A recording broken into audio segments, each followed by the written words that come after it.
যারা ওয়েব অ্যাপে আছো এবং যারা ফেসবুকে আছো তারা একটু কমেন্ট করে জানিয়ে দাও যে আমার সাউন্ড ঠিকঠাক মতো শোনা যাচ্ছে কিনা এবং ভিডিও ঠিকঠাক মতো দেখা যাচ্ছে কিনা। দেখো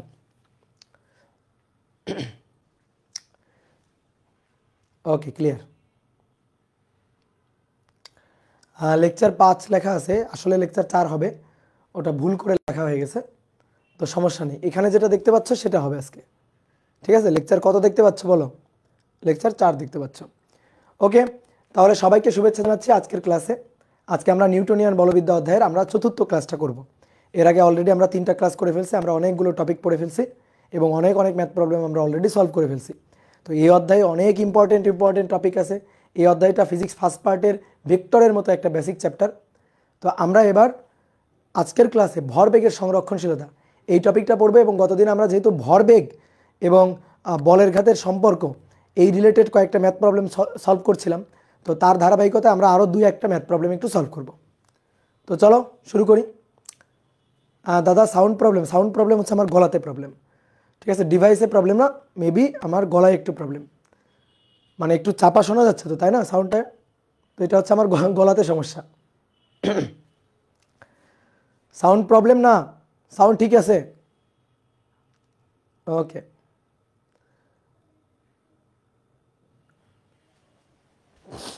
না ভাইয়া ডাবল আসে, গ্যার করে, কি বলো? সাউন্ড লাইকিং, গলা চেঞ্জ করেন, অন্যজনের ডা লাগান।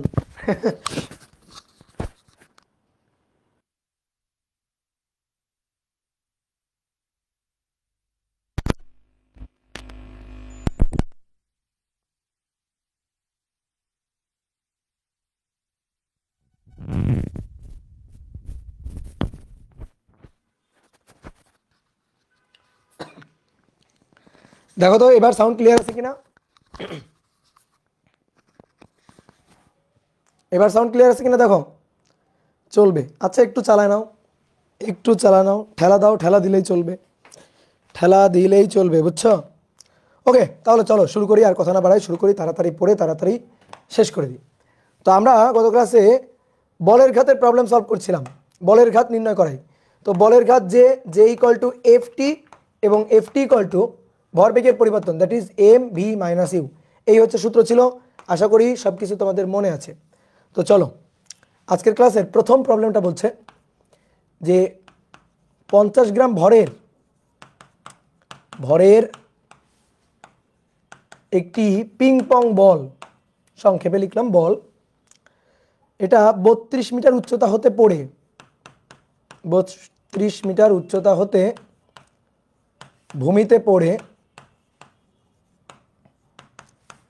ভূমিতে পড়ে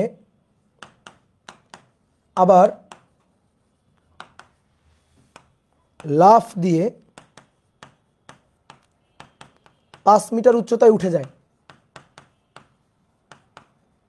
5 মিটার উচ্চতায় উঠে যায়। বলের ঘাত নির্ণয় করো, দ্য ম্যাগনিটিউড অফ ইম্পালস নির্ণয় করো, এবং বলা হচ্ছে সংঘর্ষকাল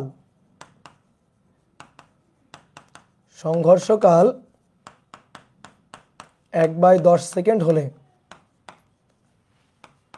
প্রযুক্ত গড় বল কত। যখন মাটিতে গিয়ে আঘাত করলো তখন এই সংস্পর্শ তলে প্রযুক্ত গড় বল কত। ওকে, তো চলো শুরু করি। এটা হচ্ছে ভূমি। দেখো ভূমির 32 মিটার উপর থেকে একটা বল নিচে পড়ছে, পিং পং বল। অনেক সময় দেখবে যে পিং পং বল মাটিতে পড়ে ড্রপ খেয়ে ধাক্কা খেয়ে আবার উপরে উঠে যায়। তো এরকম একটা পিং পং বল কত মিটার উচ্চতা থেকে পড়ছে? 32 মিটার উচ্চতা থেকে পড়ছে। এই উচ্চতাটা হচ্ছে 32 মিটার। 32 মিটার উচ্চতা থেকে মাটিতে পড়ে এখানে গিয়ে ধাক্কা লাগে। এবার ধাক্কা লাগার পরে বলটা আবার উঠে যায় উপরে। কতটুকু উচ্চতায় উঠে যায় বলছে? 5 মিটার উচ্চতায় উঠে যায়। এই যে 5 মিটার উচ্চতায় উঠে যায়। তাহলে 32 মিটার উপর থেকে পড়ে এবং 5 মিটার উচ্চতায় উঠে যায়।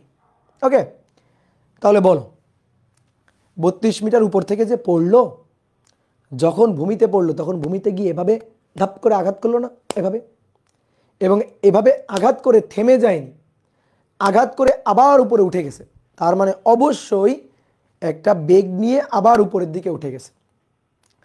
তাহলে যখন ভূমিতে গিয়ে পড়লো তখন কত বেগে আঘাত করলো সেইটা আমরা আগে বের করব, তারপরে আঘাত করার পরে কত বেগ নিয়ে উপরের দিকে উঠে গেছে সেইটা আমরা বের করব। তাহলে ভূমিতে আঘাত করার মুহূর্তে এটা আদি বেগ, আর আঘাত করার পরে যখন ব্যাক করতেছে যে বেগ নিয়ে উপর দিকে উঠে যাচ্ছে সেই বেগটা হচ্ছে শেষ বেগ। তাহলে আদি বেগ এবং শেষ বেগ পেয়ে গেলে ভরবেগের পরিবর্তন বের করা খুবই সহজ, আর ভরবেগের পরিবর্তনটাই হচ্ছে বলের ঘাত। তাহলে চলো আমরা আদি বেগ আর শেষ বেগটা বের করব। তাহলে যখন ভূমিতে আঘাত করলো, যে মুহূর্তে গিয়ে ভূমিতে আঘাত করছে সেই মুহূর্তে এই বেগটাই আদি বেগ।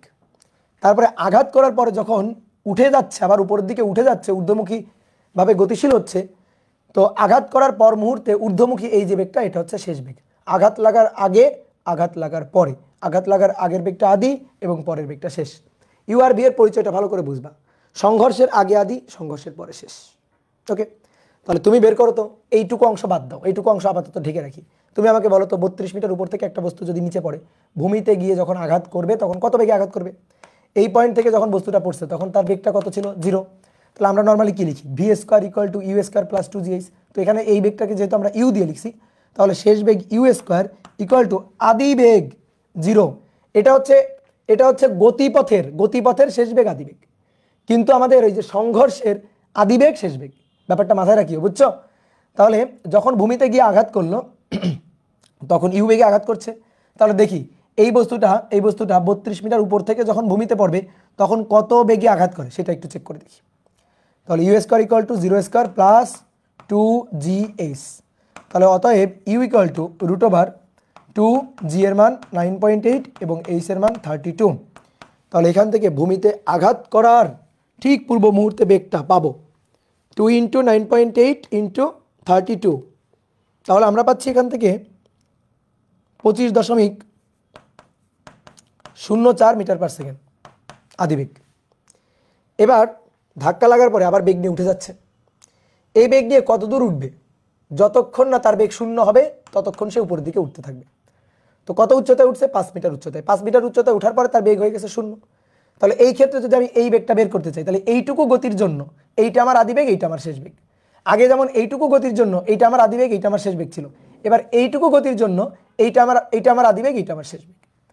তাহলে দেখো তো ভি স্কোয়ার এটা ইকুয়াল টু এই ভি স্কোয়ার মাইনাস 2gh, যেহেতু উপরের দিকে উঠছে। এখন কি হলো, এটাকেও ভি দিয়ে লিখলাম, এটাকেও ভি দিয়ে লিখলাম। তাহলে তোমার বুঝতে হবে এটা শেষ বেগের ভি, তাহলে এই বেগটাই তো 0 আর কি, 0। তাহলে এটা যদি 0 হয় তাহলে অতএব ভি ইকুয়াল টু √, দেখো এই 2gh-টাকে এ পাশে আনলাম, তাহলে ভি ইকুয়াল টু √2gh। তো এখানে h এর মানটা হচ্ছে 5 মিটার, 2g এর মান 9.8 গুণ 5, তাহলে 98 এর √, তাহলে 7√2।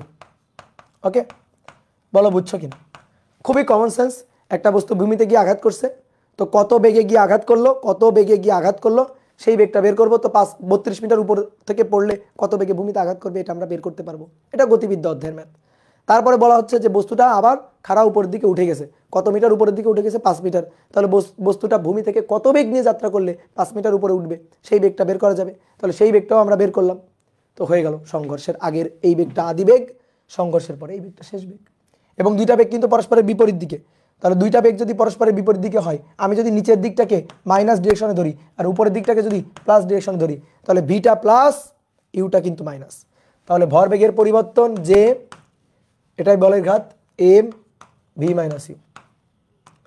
এম এর মান 50 গ্রাম, 50 গুণ 10⁻³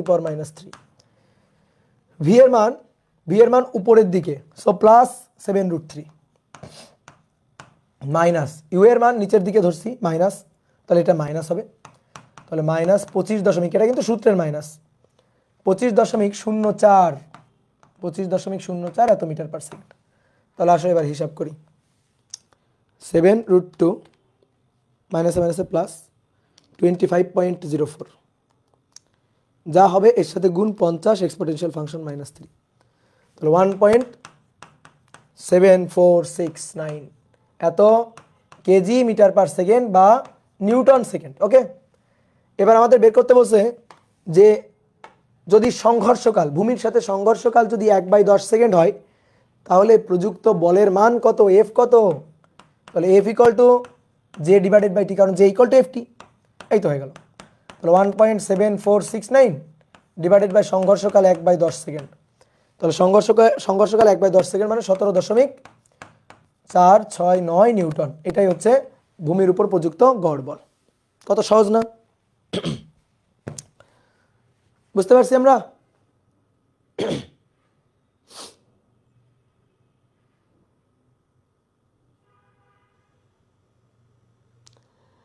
একজন বলছো প্রথমবার প্লাস জি এইচ দিয়ে করছি, আর একবার মাইনাস জি এইচ দিয়ে করছি কেন? এই পাগল, এখানে উপরের দিকে উঠছে না, এখানে উঠছে কোন দিকে?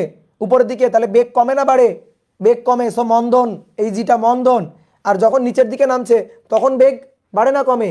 বেগ বাড়ছে, সো এটা ত্বরণ। তাহলে ত্বরণের জন্য প্লাস জি আর মন্দনের জন্য মাইনাস জি। হ্যাঁ, এই প্রশ্ন কেউ জিজ্ঞেস করে? এটা তো 9 10-এ পড়ে আসছো, তুমি পড়ে আসছো না? ওকে, দেখো 2 নম্বর কোশ্চেন, এটা খুব ইম্পর্টেন্ট, খুব ভালো করে খেয়াল করো। বলা হচ্ছে 2 কেজি ভরের একটি বস্তু, 2 কেজি ভরের একটি বস্তু 4 মিটার পার সেকেন্ড বেগে,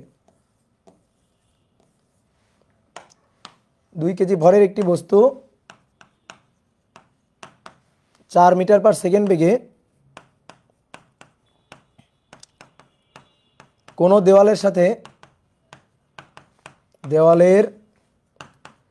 সাথে 30 ডিগ্রি কোণে ধাক্কা খেয়ে 30 ডিগ্রি কোণে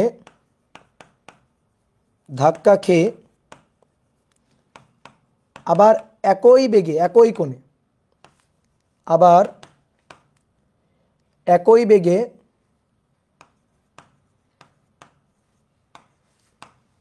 একই কোণে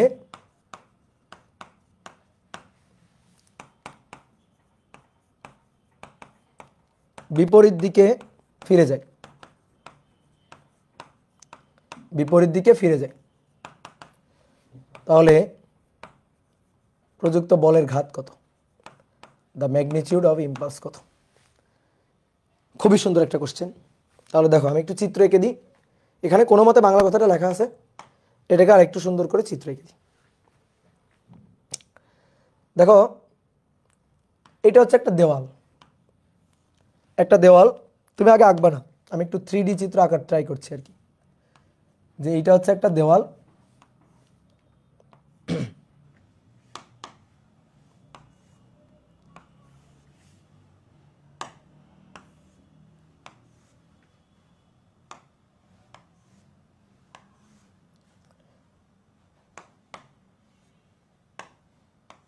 এটা হচ্ছে একটা দেওয়াল। তো কি করা হয়েছে? একটা বল ছোড়া হয়েছে দেওয়ালটাকে লক্ষ্য করে। তো বলটা ছোড়া হয়েছে দেওয়ালের সাথে, বলটা ছোড়া হয়েছে দেওয়ালের সাথে 30 ডিগ্রি কোণে। তাহলে দেখো এখান থেকে বলটাকে ছোড়া হয়েছে, যে বলটা এইভাবে ছোড়া হয়েছে, 30 ডিগ্রি কোণে বলটা ছোড়া হয়েছে, দেওয়ালের সাথে গিয়ে ধাক্কা লাগছে। ধাক্কা লাগার পরে আবার একই বেগে একই কোণে, একই বেগে একই কোণে বিপরীত দিকে, তাহলে বিপরীত দিকের সাথে আবার 30 ডিগ্রি কোণ করে, দেওয়ালের সাথে তো 30 ডিগ্রি কোণ করে গিয়ে ধাক্কা লাগছে। আবার বলা হচ্ছে দেওয়ালের সাথে 30 ডিগ্রি কোণ করে আবার বিপরীত দিকে ফিরে চলে গেছে, এইভাবে বলটা চলে গেছে। এই যে ধাক্কা লাগার পরে এই বরাবর চলে গেছে। তো বলছে ধাক্কা লাগে হচ্ছে 4 মিটার পার সেকেন্ড বেগে, আর ধাক্কার পরে ব্যাক করে চলে গেছে সেটাও 4 মিটার পার সেকেন্ড বেগে। কি বুঝলা? বলো, 3D ফিল পাচ্ছ? এটা একটা দেওয়াল, আমি এই দেওয়ালটাকে লক্ষ্য করে এইভাবে বলটা ছুড়ে দিছি, 30 ডিগ্রি কোণে ধাক্কা লাগছে, ধাক্কা লাগার পর আবার এইদিকে দেওয়ালের সাথে আবার 30 ডিগ্রি করে একই বেগ নিয়ে চলে গেছে। তাহলে আমাদের এখন বলছে নাও এই দেওয়ালের সাথে যে ধাক্কা লাগলো, সংঘর্ষ লাগলো, তো এইখানে বলের ঘাত নির্ণয় করো, দ্য ম্যাগনিটিউড অফ ইম্পালস নির্ণয় করো। তো পারবো কি না? হ্যাঁ পারবো, খুবই সহজ ম্যাথ, পারবো। তাহলে কিভাবে করতে হবে দেখি। ওকে, তাহলে দেখো এটা তো 3D চিত্র, এটা হচ্ছে এই যে টপ ভিউ, উপর থেকে দেখে আঁকা আর কি। তো এটাকে আমরা আমাদের মতো করে একটু নর্মাল করে চিত্রটা আঁকি। মনে করো টপ ভিউ, তুমি উপরে বসে আসছো, এই দেওয়ালের উপরে তুমি বসে আসছো। হ্যাঁ, তো দেওয়ালের উপর বসে তুমি যেটা দেখতেছো আমরা সেটা আঁকবো। দেওয়ালের উপর বসে তুমি যেটা দেখতেছো, এই যে দেওয়ালটা, এটা হচ্ছে দেওয়ালের লম্ব রেখা। ওকে, তাহলে বলটাকে ছুড়ে দেওয়া হয়েছে, এই যে বলটা, এটা হচ্ছে টপ ভিউ, উপর থেকে দেখা হচ্ছে। তো এখানে গিয়ে বলটা আঘাত করছে, আঘাত করছে, আঘাত করার পরে আবার এই দিক বরাবর চলে গেছে, আবার এই দিক বরাবর চলে গেছে। ওকে, তাহলে কত বেগে আঘাত করছে? 4 মিটার পার সেকেন্ড বেগে। তো এটা আমার ইউ আদি বেগ। এই কোণটা 30 ডিগ্রি, এই কোণটা 30 ডিগ্রি। কত বেগে চলে গেল? ভি শেষ বেগ, মানটা কত? 4 মিটার পার সেকেন্ড। দেখো এর আগে যে ম্যাথগুলো আমরা করছিলাম, এর আগে যে আমরা ম্যাথগুলো করছিলাম সেগুলো হচ্ছে একমাত্রিক ক্ষেত্রের ম্যাথ, কিন্তু এটা হচ্ছে দ্বিমাত্রিক ক্ষেত্রের একটা ম্যাথ। এবার দেখো যে সরল রেখা বরাবর গিয়ে ধাক্কা লাগলো, ওই সরল রেখা বরাবর আর গতিটা নেই, বা ঠিক তার বিপরীত দিকে গতিটা নেই, একটা অ্যাঙ্গেল করে আছে। একটা দ্বিমাত্রিক ক্ষেত্র, তুমি দেওয়ালের উপরে বসে যদি চিত্রটা আঁকো তাহলে তুমি এরকম দেখতে পারবা, এটা টপ ভিউ, এটা দেওয়াল, বল গিয়ে আঘাত করে এই বরাবর চলে গেছে। তাহলে বলের ঘাত বের করতে হবে। বলের ঘাত ভরবেগের পরিবর্তন, দেখো বের করার অনেক ওয়ে আছে, তো আমি তোমাকে একটা একটা করে দেখাই। এটা বের করার অনেক ওয়ে আছে। তাহলে শোনো, প্রথমে শোনো, দেখো যে হচ্ছে ভরবেগের পরিবর্তন, বলের ঘাত, ভর আর বেগের ভর আর বেগের গুণফল হচ্ছে ভরবেগ। তাহলে ভর এম আর বেগের পরিবর্তন ভি মাইনাস ইউ, এটাই তো ভরবেগের পরিবর্তন। ভরবেগ ভেক্টর রাশি, এম তো স্কেলার রাশি, তাহলে ভি হচ্ছে ভেক্টর রাশি, ইউ হচ্ছে ভেক্টর রাশি। তাহলে এই হিসাবটা তো ভেক্টর হিসাব আসলে, তাই না? বেগ কি রাশি? ভেক্টর রাশি। তাহলে বেগের যখন বিয়োগ করতে হয় তখন কিভাবে করতে হয়? ভেক্টর নিয়মে করতে হয়। স্কেলার নিয়মে তো ভেক্টর রাশির যোগ বিয়োগ করা যায় না। তাহলে আমাদের লব্ধির হিসাব নিকাশ করতে হবে। এই কারণে দেখো এর আগে যতগুলো ম্যাথ আমরা করছি সবগুলো ম্যাথে বেগের ক্ষেত্রে কিন্তু আমরা ডিরেকশন দিয়ে করছিলাম। যে ধরো সামনের দিকে যাচ্ছে তাহলে বেগটা পজিটিভ, আবার বিপরীত দিকে ব্যাক করে আসলো তাহলে বেগের আগে মাইনাস দিতাম। এই যে ভেক্টর রাশি বিধায় এইভাবে হিসাব নিকাশ করছি, স্কেলার রাশি হলে এইভাবে হিসাব নিকাশ করতাম না। কিন্তু এবার ব্যাপারটা করছে, এবার সরল রেখা, একই সরল রেখায় নেই যে সামনের দিক প্লাস পিছনের দিকে আসলে মাইনাস, এইভাবে দিব, এটা আর উপায় নাই। তাহলে একেবারে হাতে কলমে ভেক্টরের হিসাব করতে হবে। তাহলে এখন লাগবে ভেক্টর অধ্যায়ের জ্ঞান, এই ছাড়া আর কিছু না। কি ক্লিয়ার? এখন লাগবে ভেক্টর অধ্যায়ের জ্ঞান, এই ছাড়া আর কিছু না। তাহলে আমাদের ভেক্টর বিয়োগ করতে হবে, ভেক্টর হিসাব নিকাশ করতে হবে। তাহলে ভাইয়া একটু খেয়াল করে দেখো, আমরা ভেক্টরের হিসাব নিকাশ মানে ভেক্টরের বিয়োগ, এখানে দেখো ভি মাইনাস ইউ, এটা করতে হবে। তা আমরা ভেক্টরের বিয়োগ তো পারি না? পারি? ভেক্টর বিয়োগ পারি? পারি। আমরা ভেক্টরের যোগের মাধ্যমে বিয়োগ পারি, মানে বিয়োগ করতে বলছে তো করব, সমস্যা নাই, যোগের মাধ্যমেই বিয়োগ করব। তো কেমনে দেখো, তাহলে J equal to m v, এটা মাইনাস তো, so plus minus u, plus minus u. দেখো তো এইভাবে লিখতে পারি কি? তাহলে আমরা ভি এর সাথে ইউ এর বিপরীত ভেক্টরের যোগ করব। ভেক্টর অধ্যায় কিন্তু পড়াইছি এগুলা। ভি এর সাথে ইউ এর বিপরীত ভেক্টরের যোগ করব, যোগ করে লব্ধি বের করব। তাহলে এইখান থেকে এটা হচ্ছে আমাদের ডেল ভি, এটা হচ্ছে আমাদের ডেল ভি। তাহলে জে, এটা জে এম, এটা হচ্ছে আমাদের ডেল ভি ভেক্টর, বেগের বিয়োগফল আর কি, বেগের পার্থক্য। তাহলে আমাদের যখন বলের ঘাতের মান লাগবে তখন জে এম ডেল ভি এর মানটা দরকার, জাস্ট মানটা দরকার। তাহলে আসো হিসাব নিকাশ করি, এখানে বিয়োগ করব। তো ভেক্টর কি কি এই লাইনটার বাংলা তর্জমা করো, ভি এর সাথে ইউ এর বিপরীত ভেক্টরের লব্ধি করব। ভি এর সাথে ইউ এর বিপরীত ভেক্টরের লব্ধি, এটা আমাদের ভি ইউ, সরি ভি, এটা আমাদের ইউ, ঠিক আছে এটা আমাদের ভি, এটা আমাদের ইউ। তাহলে এখন কি করতে হবে বলা হচ্ছে, ইউ এর বিপরীত ভেক্টরের সাথে ভি এর লব্ধি করতে হবে। আসো, বিপরীত ভেক্টর নিতে হয় কিভাবে, দিকটা ঘুরাই দিলে হয়ে যায়। এটা ইউ ভেক্টর, আদিবেগ ভেক্টর, এটাকে জাস্ট উল্টাই দিব, উল্টাই দিব, উল্টাই দিলে সেটা মাইনাস ইউ ভেক্টর হয়ে যাবে। এই যে উল্টাই দিলাম, তাহলে এটা কিন্তু এখন ইউ ভেক্টর নেই, মাইনাস ইউ ভেক্টর, বাট মান কিন্তু 4 মিটার পার সেকেন্ড আছে, মান কিন্তু চেঞ্জ হয়নি, দিকটা ঘুরে গেছে জাস্ট। তাহলে এই কোণটা 30 হলে এই কোণটা 30, আর এটা হচ্ছে ভি, এটা ভি। তাহলে এটা ভি, মান কত, মান হচ্ছে 4 মিটার পার সেকেন্ড, মানের কিন্তু কোনো চেঞ্জ হয়নি। তাহলে এটা 30। তাহলে আমি বেগটাকে উল্টাইলাম, দেখো তো আদি বেগটাকে উল্টাইলাম, উত্তর হচ্ছে হ্যাঁ। আর এটা শেষ বেগ, তাহলে এই যে এটার সাথে এটার লব্ধি করে দিতে হবে, এটার সাথে এটার লব্ধি করে দিতে হবে। তাহলে চিন্তা করো তো, 4 metre per second, 4 metre per second, তাদের মধ্যবর্তী কোণ কত খুঁজে বের করো তো। এটা 30 হলে এটা 60, এটা 30 হলে এটাও 60, তাহলে তাদের মধ্যবর্তী কোণ 120 ডিগ্রি। তাহলে এটা 4 মিটার পার সেকেন্ড, এটা 4 মিটার পার সেকেন্ড। তাহলে আসো এদের লব্ধি করি, আর এদের লব্ধিটাই পাবো কিন্তু আমি ডেল ভি ভেক্টর, বুঝলাম? এদের লব্ধিটাই পাবো কিন্তু ডেল ভি ভেক্টর, এই যে ডেল ভি। তাহলে ডেল ভি এর মান লাগবে আমার, তাই না? দেখো ভি প্লাস মাইনাস ইউ, এটাই হচ্ছে ডেল ভি। তাহলে ভি এর সাথে ইউ এর বিপরীত ভেক্টরের লব্ধি করতে হবে, তো তাই করছি, ইউটাকে উল্টাই দিলাম, উল্টাই দিয়ে লব্ধির হিসাব করব। তাহলে ডেল ভি এটা equal to root over 4 square plus 4 square, 4 square plus 4 square, 2 into 4 into 4 cos 60 120 degree, 60 120 degree. Okay, তাহলে আসো এখান থেকে আসবে 4 metre per second, 4 metre per second. এটা আমরা জানতাম, তুমি তো হিসাব করে ফেললা, এটার আমি উত্তর জানতাম আগে থেকে। এটা যে 4 হবে, কিভাবে এটা 4 হবে? এটা যে 4 হবে, এটা কিভাবে 4 হবে? দুটি সমান মানের ভেক্টর, সমান মানের ভেক্টর, তাদের মধ্যবর্তী কোণ 120 ডিগ্রি হলে, দুটি সমান মানের ভেক্টরের মধ্যবর্তী কোণ 120 ডিগ্রি হলে, ঠুটস্থ কথা, ভেক্টর অধ্যায়ে পড়েছি তোমার, তাদের লব্ধির মানও হয় সমান। তাহলে দুটি সমান মানের ভেক্টর মধ্যবর্তী কোণ 120 ডিগ্রি হলে লব্ধির মানও হবে তাদের মানেরই সমান, 4 4 4ই হয়েছে। ওকে, তাহলে আসো জে বের করতে হবে, জে। তাহলে এম, এই দেখো এম ডেল ভি এর মান, ঠিক আছে, এম ডেল ভি ভেক্টরের মান, এম এর মান 2 কেজি আর ডেল ভি এর মান 4। তাহলে the magnitude of impulse is 4 KG metre per second, the magnitude of impulse is 4 KG metre per second. Done হয়ে গেল। তাহলে এটা হচ্ছে একটা নিয়ম। এবার আর একটা কি নিয়মে করা যায়? ভেক্টরের উপাংশ বিভাজন দিয়ে করা যায়, ভেক্টরের উপাংশ বিভাজন দিয়ে করা যায়। তাহলে চলো তো আমরা ভেক্টর উপাংশ বিভাজন দিয়ে করতে পারি কিনা। ঠিক আছে, অনেকে মনে করো অনেক জায়গায় মানে যে কোনো একটা ভাবে তুমি সলভ দেখো। আসলে তোমাদের যে সমস্যাটা হয় সেটা হচ্ছে তোমরা বইয়ের সলভ তাড়াতাড়ি দেখে ফেলো, একটা প্রবলেম নিজে করার আগে, নিজে চিন্তা ভাবনা করে ভাবার আগে বইয়ে, গাইডে, টেস্ট পেপারে বিভিন্ন জায়গায় কি সলভ করছে এটা দেখে ফেলো।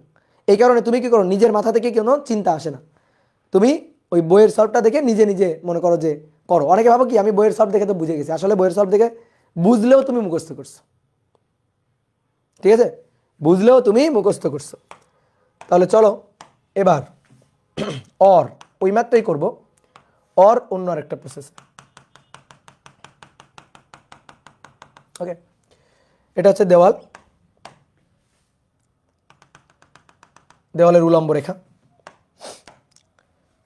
তাহলে এটা হচ্ছে বলটা দেওয়ালের সাথে গিয়ে ধাক্কা লাগলো 4 মিটার পার সেকেন্ড বেগে, এটা 4, এটা আমাদের ইউ, এই কোণটা 30। আবার যখন ব্যাক করছে তখন 4 মিটার পার সেকেন্ড বেগেই ব্যাক করছে, এই কোণটা 30 ডিগ্রি নিয়ে। ওকে, তাহলে আসো দেখো আমরা কি করব। তোমরা যেহেতু প্রজেক্টাইল মোশন করছো, দ্বিমাত্রিক গতি পড়ছো, তো ভাই তোমরা দ্বিমাত্রিক গতিতে কি কাজ করছো? দ্বিমাত্রিক গতিতে যখন হিসাব নিকাশ করছো, প্রজেক্টাইল মোশনের যখন হিসাব নিকাশ করছো, তখন এক্স অক্ষ বরাবর এবং ওয়াই অক্ষ বরাবর কম্পোনেন্ট মানে উপাংশে বিভাজন করে হিসাব করছো না? একবার এক্স অক্ষের হিসাব, একবার ওয়াই অক্ষের হিসাব, আদি বেগ মানে একবার এক্স অক্ষ বরাবর নিয়ে তারপরে শেষ বেগ সরণ বের করছো, আদি বেগ ওয়াই অক্ষ বরাবর নিয়ে ত্বরণ ওয়াই অক্ষ বরাবর নিয়ে তারপর ওয়াই অক্ষ বরাবর শেষ বেগ সরণ বের করছো না? তাহলে আমরা যদি দ্বিমাত্রিক গতি পারি তাহলে কেউ আমাদের আর কোনো প্রবলেমে ঠেকায় রাখতে পারবে না। তাহলে আমি কি করব, ইউকে দুটো উপাংশে ভেঙে ফেলবো, এক্স অক্ষ ওয়াই অক্ষ দুইটা উপাংশে ভেঙে ফেলবো, আমি ভিকে দুইটা উপাংশে ভেঙে ফেলবো। তো চলো ভেঙে ফেলি। এটা ইউ আছে, তাহলে এর এই একটা উপাংশ আর এই একটা উপাংশ, দেখো ভিকে দুইটা উপাংশে ভাঙলাম, দেখো অনেকে উপাংশ বা বিভাজন বোঝে না। এই ভি সরি ইউকে দুটো উপাংশে, এই ইউকে দুটো উপাংশে, তারপরে এই যে ভিকে দুটো উপাংশে ভেঙে ফেলবো, এইভাবে দুটো উপাংশ। তাহলে এই কোণটা 30 হলে এই কোণটা যদি 30 হয়, এই কোণটা যদি 30 হয়, এই কোণটাও কিন্তু ভাইয়া 30, ঠিক আছে। তাহলে ইউ এর মান 4, ইউ এর মান 4। তাহলে এদিক বরাবর 4 cos 30, এদিক বরাবর 4 sin 30। কি করলাম, ইউকে আমরা দুটো উপাংশে ভেঙে নিলাম, যার সাথে কোণ তার সাথে কজ। অনেকে আবার ভাবে অনুভূমিক মনে হয় কজ হবে, এরকম যদি ভাবো তাহলে মাইট দিব, যেহেতু আমার কাছে ভেক্টর পড়ছে আমি এগুলো কিন্তু ক্লিয়ার করে দিছি। তাহলে এটা ইউ এর মান 4, তাহলে 4 যার সাথে কোণ সেই দিকটা হবে কজ উপাংশ, যার সাথে কোণ নেই সেই দিকটা হবে সাইন উপাংশ। তাহলে ইউ এটা যদি ইউ 4 হয় তাহলে ভাইয়া এটা ইউ এর এক্স অক্ষ বরাবর উপাংশ, আর এটা হচ্ছে ইউ ওয়াই, ইউ এর ওয়াই অক্ষ বরাবর উপাংশ। ওকে, এবার 4 metre per second, 4 metre per second, এই 4 মিটার পার সেকেন্ড এইটাকে দুটো উপাংশে ভেঙে ফেলি। চলো এইটাকে দুইটা উপাংশে ভেঙে ফেলি। এদিক বরাবর একটা উপাংশ, এদিক বরাবর একটা উপাংশ, আর এই দিক বরাবর একটা উপাংশ। এটা যদি 30 হয় তাহলে এইটা 30। ওকে, তাহলে এবার 4 metre per second, 4 metre per second এর দুটো উপাংশ, তাহলে এটা 4 cos 30 আর এদিকে 4 sin 30। তাহলে এটা ভি এর এক্স অক্ষ ওয়াই অক্ষ বরাবর উপাংশ, আর এটা ভি এর এক্স অক্ষ বরাবর উপাংশ। বুঝলা? উপাংশে বিভাজন করে ফেললাম। তাহলে এবার একবার এক্স অক্ষের হিসাব আর একবার ওয়াই অক্ষের হিসাব, শেষ, ম্যাথ শেষ। একবার এক্স অক্ষের হিসাব, একবার ওয়াই অক্ষের হিসাব। এই ইউ কিন্তু আর বেঁচে নেই, এই ভি কিন্তু আর বেঁচে নেই, এরা কিন্তু মরে গেছে। কেন? কারণ এদের তো উপাংশে বিভাজন করে ফেলছি, এদের উপাংশে বিভাজন করে ফেলছি, তাহলে এরা আর নাই।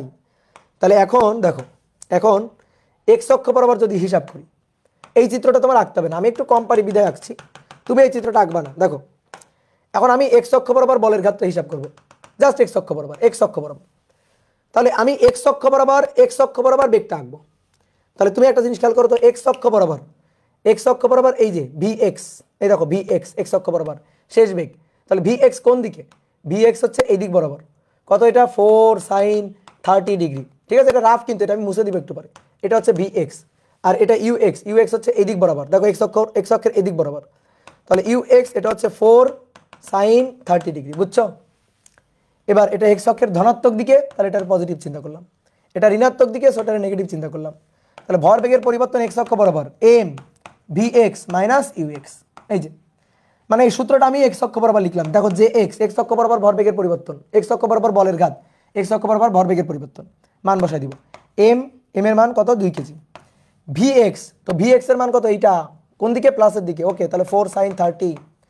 তারপরে মাইনাস ইউ এক্স কত? এইটা কোন দিকে? মাইনাসের দিকে। তাহলে -4 sin 30, -4 sin 30, এই হচ্ছে হিসাব। তাহলে 2 4 sin 30, sin 30 1/2, তাহলে 2 মাইনাসে মাইনাসে প্লাস, তারপর sin 30 1/2, তাহলে এখানে 2, তাহলে 2 + 2 4 4 2 8, এই যে শেষ অ্যান্সার। বুঝলা? এক্স অক্ষ বরাবর হিসাব। ঠিক একইভাবে আবার ওয়াই অক্ষ বরাবর হিসাব করতে হবে। এবার ওয়াই অক্ষ বরাবর বেগ নিয়ে হিসাব করতে হবে। তো কথা হচ্ছে কি, আমরা তো বড় হয়েছি না, একটু বুদ্ধি থাকতে হবে এখন আমাদের। তাহলে আমরা নতুন করে আবার কেন চিত্র আঁকতে যাবো? এখানেই করে ফেলবো, কোনো সমস্যা নেই তো, এই চিত্রেই করে ফেলবো। এই দিকটারে যদি আমি পজিটিভ দিক ধরি, তাহলে যারা যারা এই দিকে তারা হচ্ছে নেগেটিভ। উপরের দিকটারে যদি আমি পজিটিভ দিক ধরি, উপরের দিকটা যদি পজিটিভ চিন্তা করি, তাহলে যারা যারা নিচের দিকে তারা হচ্ছে নেগেটিভ। বুঝলা? ওয়াই অক্ষের পজিটিভ, ওয়াই অক্ষের নেগেটিভ, এক্স অক্ষের পজিটিভ, এক্স অক্ষের নেগেটিভ। তাহলে আসো এবার যে এক্স অর্থাৎ এক্স অক্ষ বরাবর বলের ঘাত, তাহলে ভাইয়া এক্স অক্ষ বরাবর ভরবেগের পরিবর্তন m v x minus u x. তাহলে এম এর মান 2 কেজি। আসো এবার ভি এক্স, এই যেটা হচ্ছে ভি এক্স কোন দিকে? এদিকে। তাহলে ভাইয়া এটা পজিটিভ মান, আর এটা হচ্ছে ইউ এক্স এইদিকে, সো এটা তাহলে নেগেটিভ মান। তাহলে মান দুইটা এখানে বসাই দিব। 4 sin 30 মাইনাস, এটা সূত্রের মাইনাস, ইউ এক্স এই যে মাইনাস, তাহলে মাইনাসে মাইনাসে প্লাস হয়ে গেল, তাই না? একবারে করে দিই, মাইনাসে মাইনাসে প্লাস হয়ে গেল।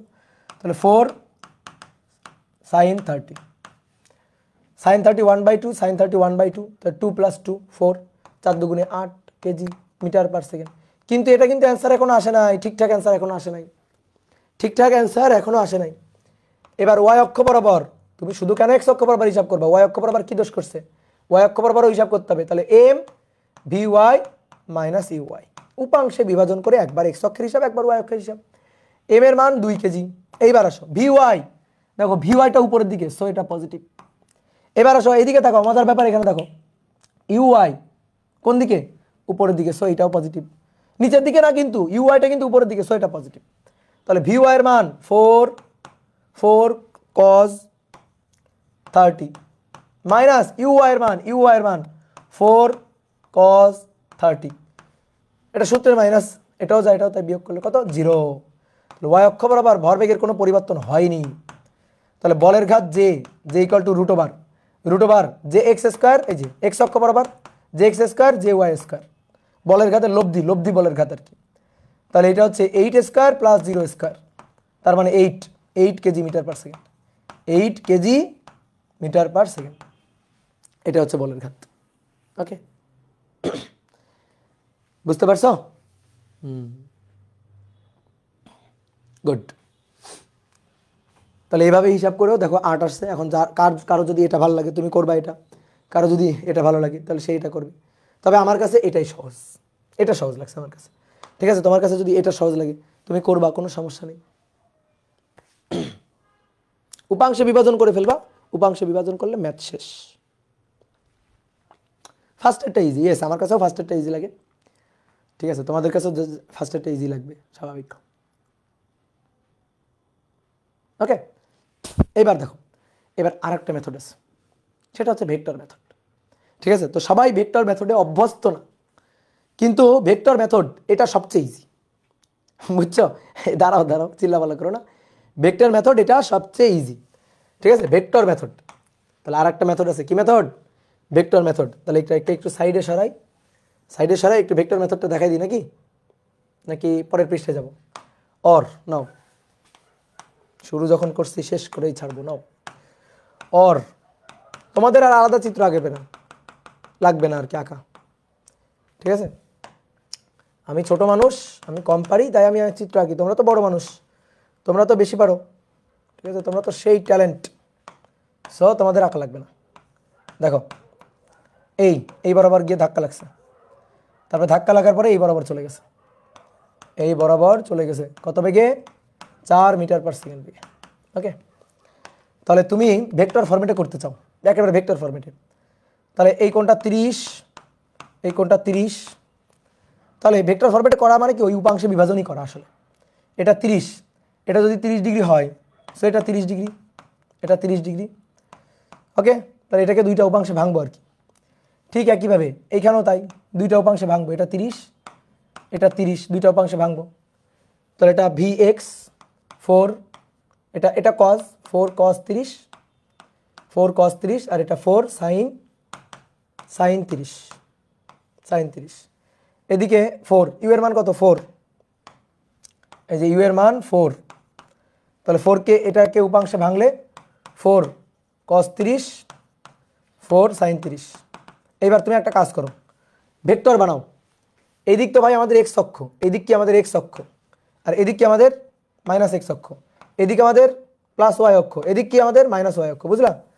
এই যে এখানে একটু মার্ক করে রাখি, এদিকে আমাদের প্লাস এক্স অক্ষ, প্লাস এক্স অক্ষ।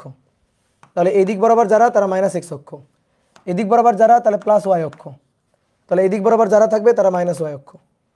ঠিক আছে, তাহলে আসো, তাহলে এটা আমার শেষ বেগ ভি, এটা আমার শেষ বেগ ভি। তাহলে ভি কে ভেক্টর ফরম্যাটে বানাবো, ভি ইকুয়াল টু দেখো, ভি ইকুয়াল টু এটা এক্স অক্ষের ধনাত্মক দিকে, তাহলে 4 sin 30 I cap. Okay, plus plus এইটা ওয়াই অক্ষের দিকে, তাহলে 4 cos 30 জে ক্যাপ, এত মিটার পার সেকেন্ড। এবার ইউ কে ভেক্টর ফরম্যাট বানাবো, ইউ। তাহলে ইউ হচ্ছে এটা 4 এদিক বরাবর এক্স অক্ষের ঋণাত্মক দিক, তাহলে -4 sin 30 আই ক্যাপ। ওকে, ঠিক আছে, এটা ওয়াই অক্ষ বরাবর উপরের দিকে, তাহলে +4 প্লাস কিন্তু উপরের দিকে যেহেতু প্লাস, তাহলে +4 cos 30 জে ক্যাপ। ওকে, তাহলে আমাদের লাগবে ভরবেগের পরিবর্তন জে, এটা হচ্ছে m v minus u, vector ফরম্যাটে একেবারে দেখো উপরে সবগুলোর উপরে ভেক্টর চিহ্ন আছে। তাহলে এম এর মান কত? এম এর মান 2 কেজি, ভি হচ্ছে এটা, তাহলে 4 sin 30, তো 4 sin 30 আই ক্যাপ, একবারে লিখি 4 sin 30 মানটা একবারে লিখে আসো, 4 sin 30 মানে হাফ, তার মানে 2 আই ক্যাপ। তারপরে cos 30 মানে √3/2, √3/2, তার মানে 2√3, তাহলে plus 2√3 J cap. Line gap দেওয়া শিখতে হবে, তুমি বড় হয়েছো না এখন। এটা কিন্তু মাইনাস ইউ, এই যে মাইনাস ইউ এটা, তাহলে এটা যদি বিয়োগ করি, দাঁড়াও একটা লাইন একটু গ্যাপ দিই, মানে গ্যাপ না দিই আর কি। এই যে এটা ভি বসালাম, এটা ভিটা বসালাম, এবার ইউটা বসাবো, তাহলে ইউ তো এটা, তাহলে ইউ হচ্ছে মাইনাস, এটা সূত্রের মাইনাস, আর এই যে -4 sin 30, তাহলে -2 আই ক্যাপ, আর cos 30 √3/2, তাহলে +2 √3 জে ক্যাপ এত, তাহলে 2 দেখো এটা যোগ করে দিয়ে আসো, 2i ক্যাপ 2√3 জে ক্যাপ মাইনাসে মাইনাসে plus 2i cap minus 2√3 J cap. তাহলে এইটা আর এইটা না করছে, তাহলে 2 2 4, তাহলে 2 2 4 2 ইন্টু 4i ক্যাপ, তাহলে 4 দুগুণে 8 8i ক্যাপ। তাহলে এটা হচ্ছে একেবারে ভেক্টর ফরম্যাটে চলে আসছে, এত কেজি মিটার পার সেকেন্ড অথবা এত নিউটন সেকেন্ড। আমি দ্য ম্যাগনিটিউড অফ ইম্পালস চাই, দ্য ম্যাগনিটিউড অফ ইম্পালস অর্থাৎ বলের ঘাতের মান, বলের ঘাতের মান 8 কেজি মিটার পার সেকেন্ড, বলের ঘাতের মান 8 কেজি মিটার পার সেকেন্ড। বুঝতে পারছো? ঠিক আছে, এখন যেভাবে করবা করবা, তোমার যেটা ভালো লাগে করবা, কিন্তু আমার স্টুডেন্ট হিসাবে তোমার বস হইতে হবে আর কি, সহজ কথা। ঠিক আছে, তোমার নিয়মের, ম্যাথের নিয়মের, ম্যাথ প্রবলেম সলভ করার টেকনিকের বস হইতে হবে তোমার। ঠিক আছে, ওকে। তাহলে চলো মোটামুটি আমাদের ঘাত বল, বলের ঘাত, এই টপিক রিলেটেড ম্যাথ প্রবলেমগুলো সলভ হইল। ঠিক আছে, তাহলে চলো এবার আমরা নতুন একটা টপিক পড়বো আজকে। সেই টপিকের নাম হচ্ছে ভরবেগের সংরক্ষণশীলতা। 9 10-এ পড়া সহজ একটা টপিক, ভরবেগের সংরক্ষণশীলতা। ভরবেগের সংরক্ষণশীলতা কি বলে? বাহ্যিক বল ক্রিয়া প্রতিক্রিয়া ছাড়া অন্য কোনো বাহ্যিক বল যদি কোনো বস্তুর উপর ক্রিয়া না করে তাহলে ভরবেগ সংরক্ষণশীল থাকবে। তাহলে কথাটা একটু লিখিত, ক্রিয়া প্রতিক্রিয়া ছাড়া, ক্রিয়া প্রতিক্রিয়া, এই ক্রিয়া প্রতিক্রিয়া এই দুইটা বল, ক্রিয়া প্রতিক্রিয়া ছাড়া অন্য কোনো বাহ্যিক বল ক্রিয়া না করলে, অন্য কোনো বাহ্যিক বল ক্রিয়া না করলে, ক্রিয়া না করলে ভরবেগ সংরক্ষণশীল থাকবে। মানে কি? ভরবেগ সংরক্ষণশীল থাকবে। ধরো কোনো একটা সিস্টেমে অনেকগুলো ভর আছে, সেই ভরগুলা গতিশীল ধরো, তো ক্রিয়া প্রতিক্রিয়া ছাড়া এদের মধ্যে অন্য কোনো বলই নেই। তাহলে ক্রিয়া প্রতিক্রিয়া ছাড়া যদি কোনো ধরনের বল প্রযুক্ত না হয় তাহলে সেই ক্ষেত্রে এই টোটাল সিস্টেমের মধ্যে যতগুলো ভর থাকবে থাকুক, তাদের ভাইয়া ভরবেগ সংরক্ষণশীল থাকবেই, মাস্ট কনফার্ম ভরবেগ সংরক্ষণশীল থাকতেই হবে। তো এটা আমরা দুইটা ক্ষেত্রে দেখাতে পারি, একটা হচ্ছে একটা ভর সিস্টেমের জন্য দেখাইতে পারি, হিসাব নিকাশ করতে পারি, প্রমাণ করতে পারি, আর একটা হচ্ছে একটা একক ভরের জন্য প্রমাণ করতে পারি। ধরো একক ভরের একটা বস্তু, তার ভর কমে যাবে বা ভর বেড়ে যাবে, তো তার কারণে বেগের কি ধরনের চেঞ্জ হবে, মানে ভর বেগটা যদি ধ্রুব থাকে তাহলে ভর কমলে বেগ বাড়বে, ভর বেগটা যদি ধ্রুব থাকে তাহলে ভর বাড়লে বেগ কমবে, উল্টা হবে। তাহলে আমরা একক ভরের বস্তুর জন্য দেখব এবং ভর সিস্টেমের জন্য দেখব। তো প্রথমে আসো, ধরো একক ভরের একটা বস্তুর জন্য, একক ভরের কোনো বস্তুর জন্য, ভরের এই একক মানে এক না, কিন্তু একটা ভর বস্তু, ঠিক আছে, একটি ভর বস্তুর জন্য আর কি, একটি ভরের কোনো বস্তু আর কি, একটি ভর বস্তু। ধরো এই একটা বস্তু, এই বস্তুটা একটা ভি বেগ নিয়ে যাচ্ছে, এই বস্তুটা একটা ভি বেগ নিয়ে যাচ্ছে, তাহলে এর উপর যদি বাহ্যিক কোনো বল ক্রিয়া না হয়, বাহ্যিক কোনো বল ক্রিয়া না হয়, ধরো যে তলে গতিশীল সেই তলে কোনো ফ্রিকশন ট্রিকশন কিচ্ছু নেই, ফ্রিকশন ট্রিকশন কিচ্ছু নেই, তাহলে বাহ্যিকভাবে যদি এই বস্তুর উপর কোনো ধরনের কোনো বল প্রযুক্ত না হয় তাহলে তার বেগের পরিবর্তন হবে কিনা বলো তো? তাহলে তার বেগের পরিবর্তন হতে পারে কিনা? বাহ্যিকভাবে যদি বল প্রযুক্ত না হয় তাহলে তার বেগের পরিবর্তন হতে পারে কিনা? বেগের পরিবর্তন, দেখো বল প্রযুক্ত না হলে ত্বরণ হবে না, আর ত্বরণ না হওয়া মানে বেগের কোনো পরিবর্তন হবে না। তাহলে সবাই অ্যান্সার দিছো না, এবার আমি অ্যান্সার বলতেছি হ্যাঁ, বাহ্যিক বল প্রযুক্ত না হলেও বেগের পরিবর্তন হতে পারে। যদি আমি জিজ্ঞেস করতাম বাহ্যিক বল প্রযুক্ত হচ্ছে না, ভরবেগের পরিবর্তন কি হতে পারে, তখন তুমি বলতা না যে ভাই বাহ্যিক বল প্রযুক্ত হয়নি, তাহলে ভরবেগের কোনো পরিবর্তন হবে না। বেগের পরিবর্তন হতে পারে কেমনে? যদি বেগের পরিবর্তন হয়, বেগের যদি পরিবর্তন হয় ভরেরও পরিবর্তন হবে। বেগের পরিবর্তন হলে ভরের পরিবর্তন হবে। ভর আর বেগের গুণফল থাকবে কনস্ট্যান্ট। বেগের পরিবর্তন হয়ে ধরো বেগ বেড়ে গেছে তাহলে ভর কমে যাবে, ভর বেড়ে গেছে তাহলে বেগ কমে যাবে, উল্টা হবে। দেখো কেমনে হয়।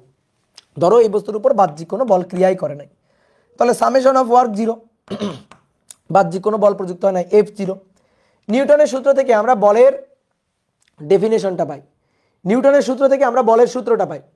ঠিক আছে, একজন বলছে বুঝি নাই, বোঝা লাগবে না, তুমি শোনো আমার কথা, শুনলেই বুঝে যাবা। দেখো আমরা বলের ডেফিনেশন বা বলের সূত্রটা কি জানি? বস্তুর উপর বাহ্যিক বল প্রযুক্ত হলে ভরবেগের পরিবর্তনের হারই প্রযুক্ত বল, তাই না? বাহ্যিক বল প্রযুক্ত হলে বস্তুর ভরবেগের পরিবর্তনের হারই প্রযুক্ত বলের সমান, মানে সমানুপাতিক থাকে। পরে আমরা কে কনস্ট্যান্ট এক ধরি তো তখন কিন্তু সমান হয়। তাহলে F equal to DDT of P, F equal to DDT of P. আচ্ছা এভাবে ডিডিটি অফ পি না লিখে আগে ডেল পি ডেলটি লিখি, ডেল পি ডেলটি। ঠিক আছে, বাহ্যিক বল প্রযুক্ত হয়নি, F হচ্ছে 0, তাহলে F যদি 0 হয় তাহলে ডেল পি বাই ডেলটিও 0 হবে। F যদি 0 হয় ডেল পি বাই ডেলটিও 0 হবে, দ্যাট মিনস ডেল পি 0। অতএব ডেল পি হবে 0। ডেল পি 0 মানে কি জানো? ভরবেগের পরিবর্তন হবে 0, ভরবেগের কোনো পরিবর্তন হবে না। তার মানে ভরবেগের পরিবর্তন P final minus P initial, এটা হবে 0, ভরবেগের কোনো পরিবর্তন হবে না। তাহলে অতএব পি ইনিশিয়াল আর পি ফাইনাল পরস্পর সমান সমান থাকবে, পি ফাইনাল আর পি ইনিশিয়াল পরস্পর সমান সমান থাকবে। সেম জিনিসটা আমরা কিন্তু ডিফারেন্সিয়েশন মেথডেও দেখাইতে পারি, সেম জিনিসটা ডিফারেন্সিয়েশন মেথডে দেখাইতে পারি। কিভাবে? ওই যে F ইকুয়াল টু, দেখো একই জিনিস, DDT of P, DDT of P. তাহলে F যদি 0 হয়, F যদি 0 হয় তাহলে ডিপি ডিটি হবে 0। তাহলে DDT of P, DDT of P, দেখো কোনো কিছুর পরিবর্তনের হার, কোনো কিছুর ডিফারেন্সিয়েশনের হার 0, কোনো কিছুর পরিবর্তনের হার, কোনো কিছুর ডিফারেন্সিয়েশনের হার যদি 0 হয় তাহলে সে কি? কোনো কিছুর ডিফারেন্সিয়েশন করলে যদি 0 হয় তাহলে সে কি? সে কনস্ট্যান্ট। কারণ আমরা জানি একমাত্র কনস্ট্যান্টকেই ডিফারেন্সিয়েট করলে 0 হয়। তাহলে ডি ডিটি অফ পি, তাহলে পি কে ডিফারেন্সিয়েট করতেছি, ডিফারেন্সিয়েট করলে 0 হচ্ছে, তার মানে অবশ্যই পি কনস্ট্যান্ট, অবশ্যই পিটা কনস্ট্যান্ট। ঠিক আছে, তাহলে পি কনস্ট্যান্ট মানে পি এর কোনো পরিবর্তন নেই। তাহলে পি এর পরিবর্তন নেই মানে পি আগেও যা ছিল পি পরেও তাই থাকবে, পি ইনিশিয়ালিও যা ছিল পি ফাইনালও তাই থাকবে। এবার এই ব্যাপারটার মানে কি? পি ইনিশিয়াল আর পি ফাইনাল একই থাকবে, এই ব্যাপারটার মানে কি? দেখো পি ইনিশিয়াল পি ফাইনাল, এই ব্যাপারটার মানে হচ্ছে, ধরো আগে ভর আর বেগের গুণফল, ধরো ভর ছিল m1 v1, ঠিক আছে, ভর আর বেগের গুণফল m1 v1। পরবর্তীতে ধরো কোনো কারণে, ধরো একটা বস্তু সরল রৈখিক রাস্তায় ঘর্ষণহীন তলে গতিশীল, কোনো কারণে, ধরো একটা গাড়ি, কোনো কারণে ধরো একটা গাড়ির কোনো একটা অংশ খুলে পড়ে গেছে, ধরো গাড়ির পিছনের একটা ভারী অংশ, ধরো একটা ট্রাক যাচ্ছিল, একটা ট্রাকে একটা বোঝা চাপানো ছিল, কোনো কারণে বোঝাটা ধরো পড়ে গেছে, তাহলে ট্রাকের কি ভরটা কমে গেল না? ভরটা কমে গেল না? ভরটা কমে গেছে, একটা ঘর্ষণহীন তলে যাচ্ছিল, রাস্তায় কোনো ঘর্ষণ নেই, কোনো ফ্রিকশন ছিল না, সমবেগে যাচ্ছিল, তাহলে সমবেগে যাইতে যাইতে যাইতে যাইতে এর পিছন থেকে ভর পড়ে গেছে, ট্রাকে লোড করা ছিল ভর, ওই ভর পড়ে গেছে ধরো। তাহলে ভর যখন পড়ে গেল তখন ট্রাকটা হালকা হয়ে গেল, হালকা হয়ে ভর কমে গেল, হালকা হয়ে ভর কমে গেল, ভর কমে গেলে বেগটা বেড়ে যাবে, তাহলে দেখো m1 থেকে কমে ভর কমে m2 হলো, তাহলে বেগ v1 থেকে বেড়ে বেগ হয়ে যাবে v2। তার মানে ভর আর বেগের গুণফল থাকবে কনস্ট্যান্ট, ভর আর বেগের গুণফল থাকবে কনস্ট্যান্ট, বুঝতে পারছো? তাহলে বলো বাহ্যিক বল প্রযুক্ত না হলে বেগের পরিবর্তন হতে পারে কিনা? এবার বলো, বাহ্যিক বল প্রযুক্ত না হলে বেগের পরিবর্তন হতে পারে কিনা? হ্যাঁ পারে, তখন ভরেরও পরিবর্তন ঘটবে, তাহলে তখন তোমরা বলছিলা যে বাহ্যিক বল প্রযুক্ত না হলে বেগের পরিবর্তন হয় না। নিউটন সাহেব কি এত বোকা? তাহলে তো নিউটন বলতো যে মানে বেগের পরিবর্তনের হার প্রযুক্ত বলের সমানুপাতিক। নিউটন কি তাই বলছে একবারও? নিউটন বলছে ভর বেগের পরিবর্তনের হার প্রযুক্ত বলের সমানুপাতিক, অর্থাৎ বল প্রযুক্ত না হলে ভর বেগের পরিবর্তন ঘটবে না, কিন্তু বেগের পরিবর্তন ঘটতে পারে, ভরের পরিবর্তন ঘটতে পারে। কথা বুঝছো? ক্লিয়ার? কিন্তু ভর বেগ কনস্ট্যান্ট থাকবে, বেগের পরিবর্তন আলাদাভাবে ঘটতে পারে, ভরের পরিবর্তন ঘটতে পারে, কিন্তু ভর বেগ থাকবে কনস্ট্যান্ট। ক্লিয়ার? বলো বুঝছো কিনা? তাহলে এইবার আসো, এই ম্যাথটা তোমার অলরেডি করাইছি আমি, এই ছোট্ট জিনিসটা তোমাকে অলরেডি করাইছি। কিভাবে? ওই যে জায়েদ খান, মনে আছে? মনে আছে, মনে পড়ে? এই যে একটা ট্রাক, এই ট্রাকটা যাচ্ছে, ধরো সরল রৈখিক রাস্তায় ট্রাকটা যাচ্ছে, ট্রাকের পিছে বসা ছিল জায়েদ খান, ভারী জায়েদ খান ট্রাকের পিছে বসা, এই যে, ঠিক আছে। তো মনে করো জায়েদ খান ঘুমাই গেছে, ঘুমায় হঠাৎ করে জায়েদ খান পড়ে গেছে। তাহলে জায়েদ খান পড়ে গেছে। জায়েদ খান যে লোডেড করা ছিল, ট্রাকে কি লোড করা আছে? জায়েদ খান লোড করা আছে, ট্রাকে জায়েদ খান লোড করা আছে। তো তো ট্রাকের ভর ছিল 80 কেজি, আর জায়েদ খানের ভর ছিল ধরো 20 কেজি, 80 কেজি আর 20 কেজি। তো ট্রাকটা যাচ্ছিল হচ্ছে 8 মিটার পার সেকেন্ড বেগে, 8 মিটার পার সেকেন্ড বেগে চলছিল, ঘর্ষণহীন রাস্তায়, ঘর্ষণ নেই কিন্তু। এবার জায়েদ খান ঘুমাই গেছে, ঘুমায় হঠাৎ করে ট্রাক থেকে ধপাস করে পড়ে গেছে, ট্রাক থেকে ধপাস করে পড়ে গেছে। ট্রাক থেকে কিন্তু লাভ দেয় নাই, লাভ দিলে কিন্তু ঘটনা ভিন্ন। জাস্ট পড়ে গেছে, জাস্ট ঘুমাইছিল, ঘুমায় ধপাস করে পড়ে গেছে। তাহলে ট্রাক এখন খালি হয়ে গেছে, অর্থাৎ 20 কেজি ভর ফেলে দিছে। তাহলে 20 কেজি ভর ফেলে দিলে এখন ভর টিকে আছে 80 কেজি, 80 কেজি ভর টিকে আছে। তাহলে এখন বলো তো, এখন ট্রাকের যে বেগটা, সেই বেগটা কত হবে? তাহলে এই বেগটাকে আমরা V2 বলি, তাহলে এই বেগটা আমাদের V1। তাহলে আগের ভরটাকে আমরা M1 বলি, এখনকার ভর হচ্ছে আমাদের M2। তাহলে M1 মানে শুধু 80 কেজি না, তাহলে দেখো M1 মানে হচ্ছে 80 যোগ 20, 80 যোগ 20 100 কেজি। তাহলে M1 বাহ্যিকভাবে কোনো বল প্রযুক্ত হয়নি, জাস্ট ভর খুলে পড়ে গেছে, জাস্ট জায়েদ খান খুলে পড়ে গেছে। M1 V1, M2 V2। তাহলে M1 এর মান 80 আর 20 100, আর V1 এর মান 8। তাহলে M2 এর মান 80, V2 এর মান কত? V2 এর মান বের করতে হবে। তাহলে V2 এর মান দেখো তো 10 আসছে কিনা? হ্যাঁ, V2 এর মান আসছে 10। হ্যাঁ, স্বাভাবিক গাড়ির বেগ তো বেড়ে যাবেই। জায়েদ খান পড়ে গেছে, গাড়ি হালকা হয়ে গেছে, তাহলে হালকা হয়ে গেলে তো বেগ বেড়ে যাবেই, তো সেটাই হয়েছে। তাহলে ভর এবং বেগের গুণফলটা কনস্ট্যান্ট, ভর বেগটা কনস্ট্যান্ট, ইনিশিয়াল ভরবেগ ফাইনাল ভরবেগ পরস্পর সমান সমান, বাট বেগের পরিবর্তন ঘটছে, ভরের পরিবর্তন ঘটছে। কি ক্লিয়ার? বুঝতে পারছো? জায়েদ খান শুধু পড়ে যায় কেন? জায়েদ খানের কাছে শুনতে হবে জায়েদ খান কেন শুধু পড়ে যায়। ঠিক আছে, ওর জন্মই হয়েছে পড়ে যাওয়ার জন্য এবং ডিগবাজি খাওয়ার জন্য। ওকে,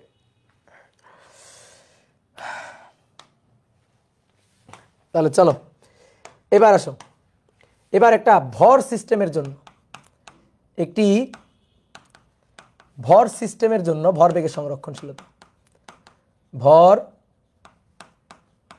সিস্টেমের জন্য ভরবেগের সংরক্ষণশীলতা, এইটা তোমরা 9-10 করো, 9-10 করো, ক্রিয়া প্রতিক্রিয়া নিউটনের ল ব্যবহার করে তোমরা এইটা 9-10 করো, 9-10 তোমাদের এটা ডেরিভেশন থাকে। তো চলো আমরা দেখি একটা ভর সিস্টেম। তাহলে এই ভর সিস্টেমে একসাথে ধরো অনেকগুলো ভর থাকবে, তো আমরা ছোট মানুষ, তো আমরা আপাতত ডেরিভেশনটা করবো দুটো ভর দিয়ে। হ্যাঁ, তারপরে ম্যাথ করার সময় 3-4টা দিয়ে করবো, কোনো সমস্যা নেই, কিন্তু ডেরিভেশন করবো 2টা ভর দিয়ে। তাহলে দেখো এই একটা বস্তু, এই একটা বস্তু, 2টা বস্তু সরল রৈখিক পথে চলছে। তো ধরো এই বস্তুটা হচ্ছে M1, সে সরল রৈখিক পথে U1 বেগ নিয়ে ঘর্ষণহীন তলে চলছে, এটা M2, এই বেগটা হচ্ছে U2 চলছে। U1 এর মান U2 থেকে বেশি, U1 এর মান U2 থেকে বেশি হওয়ার কারণে একটু পরে M1 ভরের বস্তুটা গিয়ে M2 কে দিল ধাক্কা, কারণ সরল রৈখিক রাস্তায় চলছে, ধাক্কা না দিয়ে উপায় নাই। তুই বলতো ভাই ধাক্কা দিবে কেন, যখন সামনে দেখছে পাশ কাটায় চলে যাবে, পাশ কাটায় যদি চলে যায় তাহলে কি সরল রৈখিক গতি হইল? বলো, পাশ কাটায় যদি চলে যায় তাহলে কি সরল রৈখিক গতি হইল? না। তাহলে সরল রৈখিক রাস্তায় যাচ্ছে, তাহলে একটু পরে এগিয়ে, যদি এর বেগ বেশি থাকে একটু পরে এগিয়ে একে ধাক্কা দিবেই, তাহলে ধাক্কা দিবেই। তাহলে এইটা হচ্ছে M2, আর এই যে M1 গিয়ে ধাক্কা দিল, ধাক্কা দিলে এইটা হচ্ছে M1। তাহলে M1 গিয়ে M2 কে ধাক্কা দিল, এই ধাক্কাটা কে কাকে দিল? M1 M2 কে ধাক্কা দিল। তাহলে M1 গিয়ে M2 কে ধাক্কা দিল, ধাক্কাটা F1 বললাম। M2 বসে থাকবে, M1 গিয়ে যদি M2 কে ধাক্কা দেয় M2 বসে থাকবে না, M2 কিন্তু একটা উল্টা ধাক্কা দিবে, সেটা হচ্ছে F2। ক্রিয়া তার প্রতিক্রিয়া, ক্রিয়া প্রতিক্রিয়া পরস্পর সমান ও বিপরীত, ক্রিয়া প্রতিক্রিয়া।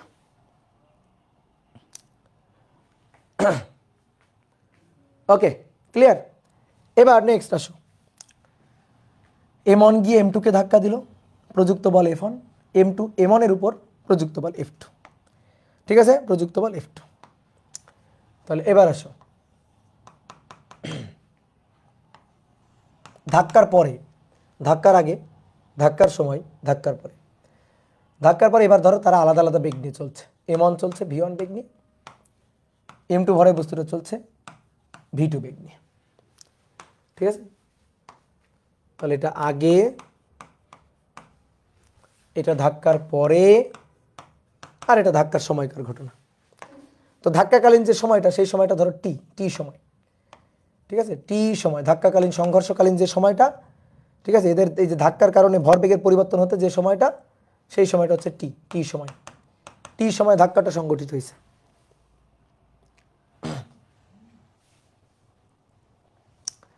তো চলো শুরু করি। নাও দেখো, আমরা কি জানি, ক্রিয়া প্রতিক্রিয়া ছাড়া এখানে অন্য কোনো বল আছে? দেখো নেই। আর আমরা কি জানি, ক্রিয়া প্রতিক্রিয়া পরস্পর সমান ও বিপরীত। তাহলে F1 এবং F2 এরা পরস্পর সমান এবং বিপরীত হবে। তাহলে F1 equal to minus F2, F1 equal to minus F2, কারণ বিপরীত দিক, এই কারণে মাইনাস F2। এটা যদি এক্স অক্ষের দিকে হয়, এটা এক্স অক্ষের ঋণাত্মক দিকে, এক্স অক্ষের ধনাত্মক দিকে হলে এটা এক্স অক্ষের ঋণাত্মক দিকে। দেখো এখানে কিন্তু তুমি বাহ্যিকভাবে কোনো বল টল প্রয়োগ করো নাই। যা সরল রৈখিক রাস্তায় চলতেছিল, একটা গিয়ে আর একটাকে ধাক্কা দিছে। বাহ্যিকভাবে কোনো বল টল প্রয়োগ করা হয়নি, বাহ্যিক কোনো বহিস্থ উৎস থেকে কোনো বল প্রয়োগ করা হয়নি। মানে তোমাকে আমি নিয়োগ করি নাই যাও বস্তুটাকে গিয়ে ধাক্কা দাও, সেটা কিন্তু করো নাই। গাড়ি দুটো সরল রৈখিক রাস্তায় চলতেছিল বা বস্তু দুটো সরল রৈখিক রাস্তায় চলতেছিল, পিছনেরটার বেগ বেশি, সামনেরটার বেগ কম, পিছনেরটা এসে সামনেরটাকে দিচ্ছে ধাক্কা। তাহলে এখানে ক্রিয়া প্রতিক্রিয়া ছাড়া অন্য কোনো বাহ্যিক বল নেই। তাহলে বাহ্যিক পুরো সিস্টেমে, পুরো এই ভর সিস্টেমে বাহ্যিকভাবে কোনো বল প্রযুক্ত হয়নি, তাহলে ভরবেগের পরিবর্তন ঘটবে না। অর্থাৎ ইনিশিয়ালি এই বস্তু দুইটার ভরবেগের যে সমষ্টি, ভরবেগের সমষ্টি কত? এর ভরবেগ M1 U1, এর ভরবেগ M2 U2, M1 U1 plus M2 U2, initially তাদের ভরবেগের সমষ্টি। ধাক্কার পরে, সংঘর্ষের পরে ফাইনাল অবস্থায় তাদের ভরবেগের সমষ্টি সমান হবে, M1 V1 plus M2 V2 এর সমান হবে। কারণ এখানে অন্য কোনো ধরনের বাহ্যিক বল প্রযুক্ত হয়নি, এটাই তোমার বুঝতে হবে। ক্রিয়া প্রতিক্রিয়া ছাড়া এখানে এই সিস্টেমের মধ্যে কেউ এসে ধাক্কা দেয়নি, কেউ এসে ব্রেক দেয়নি, রাস্তার কোনো ঘর্ষণ নেই, অন্য কোনো ধরনের কোনো বাহ্যিক বল প্রযুক্ত হয়নি। তাহলে জাস্ট ক্রিয়া প্রতিক্রিয়া, তাহলে টোটাল এই সিস্টেমের কোনো ভরবেগের পরিবর্তন ঘটবে না। তাহলে আসো আমরা একটু হিসাব নিকাশ করি, দেখি তো আসলে ভরবেগের পরিবর্তন ঘটে কিনা। তাহলে এই টোটাল সিস্টেমের ভরবেগের পরিবর্তন ঘটবে না, টোটাল সিস্টেমের। তাহলে যখন ধাক্কা দিল, দেখো M1 গিয়ে M2 কে ধাক্কা দিল, M2 গিয়ে M2 আবার M1 কে বিপরীত প্রতিক্রিয়া বলে ধাক্কা দিল। তো আমরা এই F1 আর F2টা একটু বের করতে চাই। তাহলে একটা খুব ইম্পর্টেন্ট কথা শোনো, এটা তোমাকে কনসেপ্ট বা থিওরি পড়ানোর সময় আমি বলছিলাম, যার উপর বল প্রযুক্ত হবে ভরবেগের পরিবর্তন হবে তার। যার উপর বল প্রযুক্ত হবে ভরবেগের পরিবর্তন হবে তার। তাহলে দেখো তো M1 কর্তৃক M2 এর উপর প্রযুক্ত বল, ঠিক আছে। F1 এর পরিচয়টা কি? F1 এর পরিচয়টা হচ্ছে M1 দ্বারা M2 এর উপর প্রযুক্ত বল, দেখো কেউ লিখবা না, কিন্তু লিখবা না। তো প্রযুক্ত বল ভরবেগের পরিবর্তন, তাহলে M1 দ্বারা M2 এর উপর প্রযুক্ত বল, M1 দ্বারা M2 এর উপর প্রযুক্ত বল। তাহলে এই যে M1 এর ভরবেগের পরিবর্তন লিখে দিই, তাহলে F1 সমান F1 সমান, তাহলে M1 এর, দেখো M1 এই বস্তুটার আদি বেগ ছিল হচ্ছে U1, শেষ বেগ হচ্ছে V1। তাহলে আদি ভরবেগ, শেষ ভরবেগ কত? ভর আর বেগের গুণফল। বলো ভর আর বেগের গুণফল কত? আমি F1 বের করতেছি, তাহলে M1 এর জন্য কত? M1 V1 শেষ ভরবেগ মাইনাস আদি ভরবেগ কত? দেখো আদি ভরবেগ কত? আদি ভরবেগ হচ্ছে M1 U1 ডিভাইডেড বাই টি। ঠিক একইভাবে F2 বের করবো, F2 কার জন্য? M2 এর জন্য, তাহলে M2 এর ভরবেগ, ভর আর বেগ, শেষ বেগ, তাহলে M2 V2 মাইনাস আদি ভরবেগ ভর আর বেগের গুণফল, তাহলে minus M2 U2 divided by T, কারণ এই ধাক্কাকালীন সময়টা বা সংঘর্ষকালীন সময়টা হচ্ছে টি। বুঝতে পারছো? বলো বলো বলো বলো বলো বুঝতে পারছো? F1 সমান এইটা আর F2 সমান এইটা হবে না। কে বলছে F1 সমান এইটা? কে বলছে F2 সমান এইটা? এই যে 9-10 এর গলত কনসেপ্ট আছে তোমার। তাহলে এবার শোনো আমার কথা, শোনো আমার কথা শোনো এবং ভালো করে বোঝো। F1 সমান সমান এটা না। এবার F1 এর পরিচয়টা জানো। F1 এর পরিচয়টা দেখো, ওই যে সুন্দর করে বাংলা কথা আমি লিখছি F1 এর পরিচয়। F1 এর পরিচয়টা হচ্ছে M1 কর্তৃক M2 এর উপর প্রযুক্ত বল প্রযুক্ত হবে, যার উপর ভরবেগের পরিবর্তন হবে তার। কথা একেবারে মগজে ঢুকায় না, মগজে। বস্তুর উপর, যে বস্তুর উপর বল প্রযুক্ত হবে, ভরবেগের পরিবর্তন হবে তার। M1 এর দ্বারা বলটা প্রযুক্ত M2 এর উপর। কার উপর? M2 এর উপর। তাহলে ভরবেগের পরিবর্তন হবে কার? M2 এর। M2 এর ভরবেগের। তাহলে F1 হচ্ছে M2 এর উপর প্রযুক্ত। তাহলে ভরবেগের পরিবর্তনের হার হবে M2 এর, ভরবেগের পরিবর্তন হবে M2 এর। F1 M2 এর উপর আর F2 M1 এর উপর। ভালো করে বুঝবা এই জিনিসটা। বুঝলা আমার কথা? বুঝলা? তাহলে F1 এর পরিচয় M1 দ্বারা M2 এর উপর প্রযুক্ত বল। তাহলে কার উপর? M2 এর উপর। তাহলে ভরবেগের পরিবর্তন নিতে হবে M2 এর। তাহলে M2 এর ভরবেগের পরিবর্তন দেখো, M2 এর শেষ বেগ V2, M2 এর আদি বেগ U2 ডিভাইডেড বাই পরিবর্তন বের করতে গেলে হার T দিয়ে ভাগ। এবার তাহলে দেখি তুমি কেমন বুঝলা F2 এর পরিচয়টা। দেখি F2 এর পরিচয় কেমন বুঝলা। F2 এর পরিচয় M2 দ্বারা M1 এর উপর প্রযুক্ত বল। M2 দ্বারা M1 এর উপর প্রযুক্ত বল। কার উপর? M1 এর উপর। যার উপর বল প্রযুক্ত হবে, ভরবেগের পরিবর্তন হবে তার। আমরা আগে উল্টা লিখে ফেলছিলাম, এটা M1 এর ভরবেগের পরিবর্তন হার। তাহলে M1 এর শেষ বেগ V1 মাইনাস আদি বেগ U1 divided by time T। Okay, এইবার ঠিক আছে। এইবার M1 এবং M2 এর পরিচয় এইবার লেখা ঠিক আছে। ওকে, ডান। তাহলে এবার আসো, ক্রিয়া এবং প্রতিক্রিয়া পরস্পর সমান ও বিপরীত। তাহলে F1 মাইনাস F2, F1 এই যে F1 M2 V2 minus U2 divided by T সমান সমান মাইনাস এটা। তাহলে M1 V1 minus U1 divided by T। তাহলে T আর T কাটাকাটি গেল। ঠিক আছে। অনেকে একটা জিনিস বলতে পারো, বা অনেকের কনফিউশন হয়, ভাই আপনি বললেন বাহ্যিক কোনো বল প্রযুক্ত হয়নি, তাহলে আবার ভরবেগের পরিবর্তন কেন বের করতেছেন? আমি কিন্তু এটা বলি না যে বাহ্যিক বল প্রযুক্ত হয়নি। আমি কথাটা পুরা করো, পুরা কথাটা বলো। ঠিক আছে। মানে ব্যাপারটা হয়ে গেছে এরকম, যেখানে ময়লা ফেলিবেন, না ফেলিলে 50 টাকা জরিমানা। তো তুমি মনে করো যে মানে ওই না ফেলিলে 50 টাকা জরিমানা পড়তেছো, কিন্তু এর আগে একটা কথা বলছি সেটা তুমি আর পড়তেছো না, মানে পুরো কথাটা পড়তেছো না। তাহলে পুরো কথাটা ভালো করে পড়তে হবে। পুরো কথাটা কি ছিল? ক্রিয়া প্রতিক্রিয়া ছাড়া অন্য কোনো বাহ্যিক বল ক্রিয়া করতে পারবে না। তাহলে ক্রিয়া প্রতিক্রিয়া ছাড়া অন্য কোনো বাহ্যিক বল ক্রিয়া করে না। এখানে ক্রিয়া আর প্রতিক্রিয়া আছে। তাহলে ক্রিয়া বলের জন্য ভরবেগের পরিবর্তন, প্রতিক্রিয়া বলের জন্য বস্তুর ভরবেগের পরিবর্তন, তাই না? তাহলে টি টি কাটাকাটি একটু ভেঙে দিই। M2 V2 minus M2 U2 minus M1 V1 minus মাইনাসে প্লাস M1 U1। এবার M2 U2টাকে ওই পাশে নিয়ে যাই। তাহলে অতএব M1 U1 plus M2 U2 আর M1 V1টাকে এই পাশে নিয়ে আসি। তাহলে M1 V1 plus M2 V2। দেখো তো কি হইল, দেখো তো এই জিনিসটা, এই লাইনটা পড়ো তো, দেখো তো কি হইল। আদি ভরবেগের সমষ্টি, বস্তু দুইটার আদি ভরবেগের সমষ্টি, আর বস্তু দুইটার শেষ ভরবেগের সমষ্টি না। M1 U1 plus M2 U2 আদি ভরবেগের সমষ্টি, M1 V1 plus M2 V2 শেষ ভরবেগের সমষ্টি। ওকে, তাহলে আদি ভরবেগের সমষ্টি, শেষ ভরবেগের সমষ্টি, এটা এটা summation of P initial, summation of P final. একটা বস্তু থাকলে তখন আমরা লিখতে পারি পি ইনিশিয়াল পি ফাইনাল। কিন্তু যদি অনেকগুলো বস্তু থাকে, অনেকগুলো বস্তু, তাহলে যতগুলো বস্তু সংঘর্ষ ধাক্কা এর আগে, সংঘর্ষ বা ধাক্কা এর আগে ভরবেগের সমষ্টি, সংঘর্ষ বা ধাক্কা বা বিস্ফোরণের পরে ভরবেগের সমষ্টি পরস্পর সমান সমান হবে। সংঘর্ষের আগে এবং পরে পরস্পর সমান সমান হবে। যদি তিনটা বস্তু হয়, তিনটা বস্তুর মধ্যে সংঘর্ষ হয়, তিনটা বস্তুর মধ্যে বিস্ফোরণ হয়, তাহলে M1 U1 plus M2 U2 plus M3 U3 equal to M1 V1 plus M2 V2 plus M3 V3 হবে। প্রুভড। তাহলে এই হচ্ছে আসল ডেরিভেশন। তোমাদের কিন্তু 9 10 একটু গলত ছিল, তাহলে মাথায় রাখিও। তাহলে চলো এবার আমরা কয়েকটা ম্যাথ প্রবলেম সলভ করি তো দেখি। তাহলে 3 নম্বর দেখো, 3 নম্বর আমি চিত্র এঁকে দিচ্ছি। একটা নৌকা, তোমরা 9 10 তো ম্যাথ করে আসছো শুধু ওই দুটো গাড়ির ধাক্কা, দুটো গাড়ি, একটা গাড়ি এত বেগে আসলো, একটা গাড়ি এত বেগে আসলো, পরস্পরের বিপরীত দিক থেকে আসলো, পরস্পর একই দিক থেকে আসলো, ধাক্কার পরে মিলিত হয়ে কত বেগে কোন দিকে যাবে। 9 10 সব ম্যাথেই। তাহলে এবার আসো দেখো একটু ভ্যারাইটির ম্যাথ করি। একটা নৌকা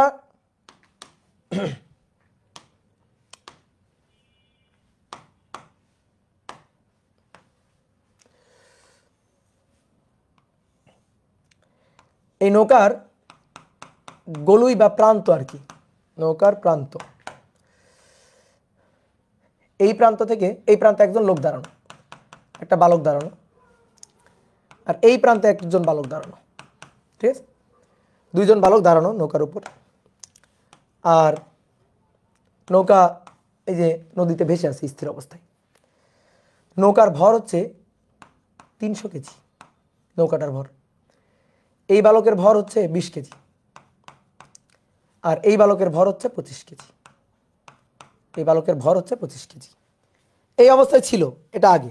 এবার কি বলছে যে এই নৌকার উপর, স্থির নৌকার উপর 20 কেজি ভরের বালক এবং 25 কেজি ভরের বালক ছিল, নৌকার ভর হচ্ছে 300 কেজি। এইবার এই 20 কেজি এবং 25 কেজি ভরের বালক, এই দুইজন বালক পরস্পরের বিপরীতে যথাক্রমে 3 ও 2 মিটার পার সেকেন্ড বেগে লাফ দেয়, পরস্পরের বিপরীতে।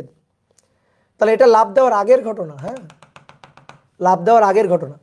এইবার আসো লাফ দেওয়ার পরের ঘটনা। এবার লাফ দেওয়ার পরের যে ঘটনাটা,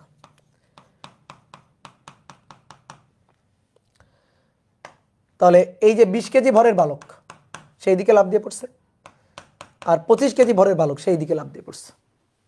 এই যে দুইজন বালক দুই দিকে লাফ দিয়ে পড়ছে। তাহলে প্রশ্ন হচ্ছে নৌকাটা কত বেগে কোন দিকে যাবে। এটা 20 কেজি ছিল, এদিকে লাফ দিয়ে পড়ছে কত বেগে, 3 মিটার পার সেকেন্ড বেগে। আর এটা ছিল 25 কেজি, লাফ দিয়ে পড়ছে কত বেগে, 2 মিটার পার সেকেন্ড বেগে, পরস্পরের বিপরীতে। তাহলে নৌকা কত বেগে কোন দিকে যাবে। 9 10 এর প্রবলেম, হ্যাঁ।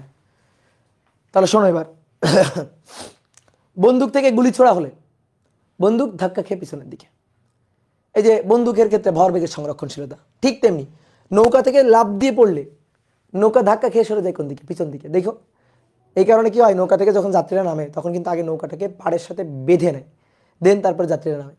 না হলে যাত্রী মনে করে একজন একজন একজন একজন করে যাত্রী নামতে থাকতো, নৌকা পিছনের দিকে সরে যাইত। ঠিক আছে, ওকে। তাহলে আসো দেখো,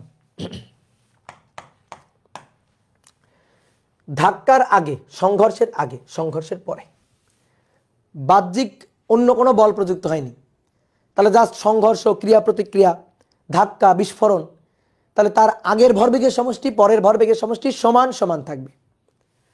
তাহলে এই যে বস্তুটা, মানে এই যে বালকটা, তার ভরকে আমি বললাম m1, এই বালকের ভরকে বললাম m2, নৌকার ভরকে বললাম m3। দেখো প্রথমে সবাই স্থির ছিল, তাহলে এর বেগ u1 ছিল 0, এর বেগ u2ও ছিল 0 আদিতে, ধাক্কার আগে, সংঘর্ষের আগে। নৌকাও স্থির ছিল, তাহলে নৌকার u3 বেগটা ছিল 0। এবার ধাক্কার পরে, তাহলে এটা তো m1 ভর, এইটা v1 বেগ, ধাক্কার পরে v1, ধাক্কার পরে এটা v2, এটা v2, এটা m2। তাহলে এই যে m3 ভরের নৌকাটি কত বেগে যাবে সেই v3টা আমাদের বের করতে বলছে। এইবার দেখো দুইজন বালক দুই দিকে লাফ দিয়ে পড়ছে না, এই বালক যেদিকে লাফ দিয়ে পড়ছে এই বালক তার বিপরীত দিকে লাফ দিয়ে পড়ছে। তো আমি এই দিকটাকে যদি প্লাস ধরে এই দিকটা হচ্ছে মাইনাস, তাহলে v1 হচ্ছে এটা মাইনাস, আর v2 হচ্ছে এটা, সরি v1টাকে প্লাস ধরি আর v2টা হচ্ছে মাইনাস, দিকটাকে ধরলাম। তাহলে এবার ভরবেগের সংরক্ষণশীলতা, summation of P initial summation of P final. তাহলে m1 u1 m2 u2 m3 u3, ধাক্কার আগে, সংঘর্ষের আগে, লাফ দেওয়ার আগে সবার ভরবেগের সমষ্টি, লাফ দেওয়ার পরে m1 v1 plus m2 v2 plus m3 v3, এটা লাফ দেওয়ার পরে। তাহলে এটা লাফ দেওয়ার আগে, এটা লাফ দেওয়ার পরে 0 প্লাস 0 প্লাস 0, কারণ m1 মানে u1 u2 u3 0। এবার আসো m1 20 v1 3, m2 এর মান 25, v2 এর মান -2, m3 300, v3টা বের করতে চাই। তাহলে অতএব v3 এটা সমান সমান 20 × 3 -50 10 10 ওই পাশে গেলে -10 ভাগ 300, তাহলে -10 ভাগ 300, তাহলে -0.0333 এত মিটার পার সেকেন্ড। এইটা বেগ। মাইনাস আসলো না প্লাস আসলো বলো তো, বলো। মাইনাস আসলো না প্লাস আসলো? ইয়েস, মাইনাস আসলো। তার মানে কোন দিকে গেছে বলো? নৌকাটি কোন দিকে যাবে? এত বেগে তো যাবেই। কোন দিকে যাবে? যে দিকটাকে আমরা মাইনাস ধরছি সেদিকে যাবে, এই দিকে যাবে। তো এই দিকে কে লাভ দিয়েছে? 25 কেজি। 25 কেজি ভরের বালক লাভ দিয়েছে, তাহলে 25 কেজি ভরের বালক যেদিকে লাভ দিয়েছে সেদিকে, যেদিকে লাভ দিয়েছে সেদিকে, যেদিকে লাভ দিয়েছে সেদিকে। 25 কেজি ভরের বালক যেদিকে লাভ দিয়েছে সেদিকে। বুঝলাম? কত সহজ সুন্দর একটা ম্যাথ, 9 10-এ করা ম্যাথ। ঠিক আছে, এবার একটু এখানে আসো। দেখো একটা জিনিস, দেখো দেখো তো, তুমি যে এই যে 9 10-এ সংঘর্ষের ম্যাথ করে আসছিল না? তো মনে করো একটা সরল রৈখিক রাস্তা, এই সরল রৈখিক রাস্তায় একটা বাইক আরোহী, ধরো একজন বাইক আরোহী চলছে, আর আরেকজন মনে করো যে একটা একটা লরি বা একটা ট্রাক,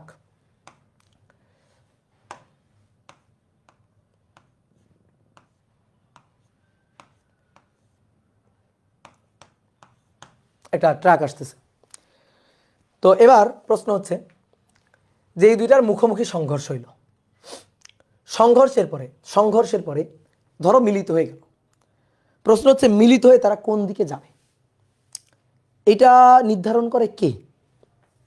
এটা নির্ধারণ করে কে? ধরো ভারী একটা ট্রাক, কম ভরের একটা মোটরসাইকেল, সংঘর্ষ হলো, সংঘর্ষের পরে মিলিত হয়ে গেল। কে কাকে ঠেলে নিয়ে যাবে? ট্রাক বাইককে ঠেলে নিয়ে যাবে, নাকি বাইক ট্রাককে ঠেলে নিয়ে যাবে মিলিত হয়ে? এটা নির্ধারণ করে কে?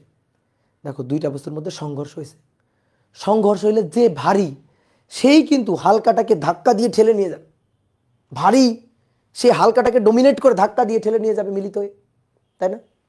তাই না? নাকি যেটার বেগ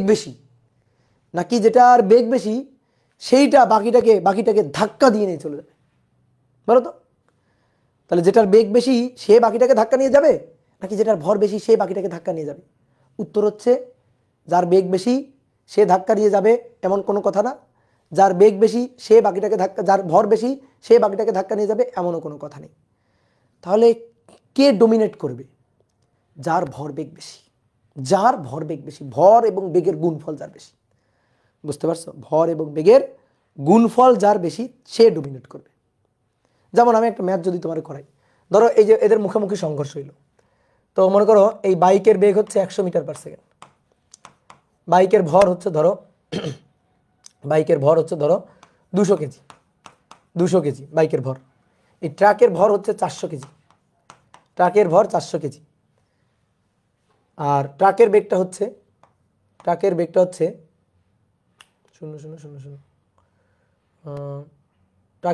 হচ্ছে ধরো 100, এটা 50 মিটার পার সেকেন্ড, ধরো 50 মিটার পার সেকেন্ড। এই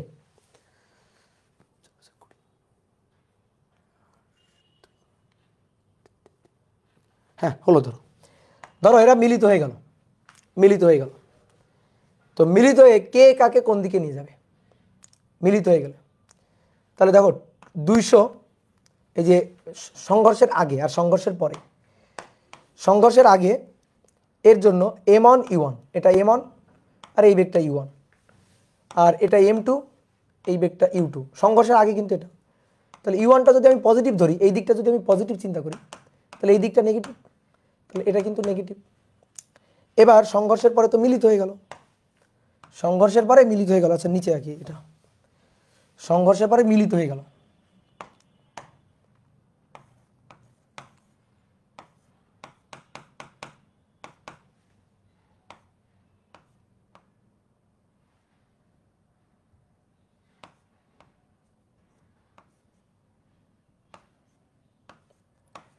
এই যে সংঘর্ষ হলো, সংঘর্ষের পরে মিলিত বস্তু হয়ে গেল। এবার মিলিত হয়ে এটা কোনটা কোন দিকে যাবে?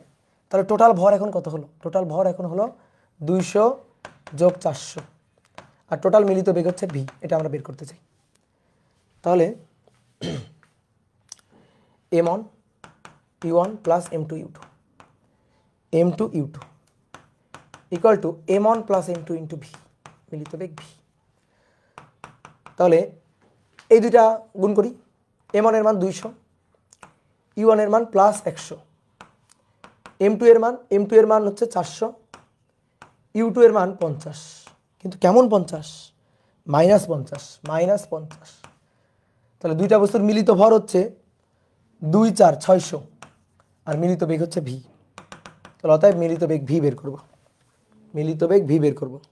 তাহলে 200 গুণ 100, 200 গুণ 100 বিয়োগ 400 গুণ -50, ঠিক আছে, এটা ভাগ 600। তাহলে ভি হচ্ছে 66.66 এত মিটার পার সেকেন্ড, তাই না? এটা আসছে না, বলো তো? 0 হবে? 400 -50 600 4 5 6, তো 0 হয়ে গেছে। হ্যাঁ 0 হয়ে গেছে, সরি 0 হয়ে গেছে, আমার ক্যালকুলেটর ভুল অ্যান্সার দিছে। এই 0 হয়ে গেছে। তাহলে একটা কাজ করি, 0 তো হওয়া যাবে না, আমি এমন মান নিছি থেমে গেছে, একেবারে জায়গায় থেমে গেছে। তাহলে একটা কাজ করো, এইটারে একটু চেঞ্জ করে দিই, এইটারে আসো আমরা 10 করে দিই, 10 মিটার পার সেকেন্ড, একটু চেঞ্জ করো, 10 মিটার পার সেকেন্ড করে দাও, ঠিক আছে? এই আগে বলতেন, আগে আমি জানতাম, পাগল, আগে আমি জানতাম, জাস্ট ওইটার একটু 10 করে দাও। তাহলে এটা -10 নো, তাহলে 200 গুণ 100 বিয়োগ 400 গুণ 10 ভাগ 600। তাহলে কত আসছে এবার? এবার দেখো, ভি ইকুয়াল টু প্লাস 26.66 এত মিটার পার সেকেন্ড আসছে। দেখো এবার, হ্যাঁ 26.66 মিটার পার সেকেন্ড আসছে।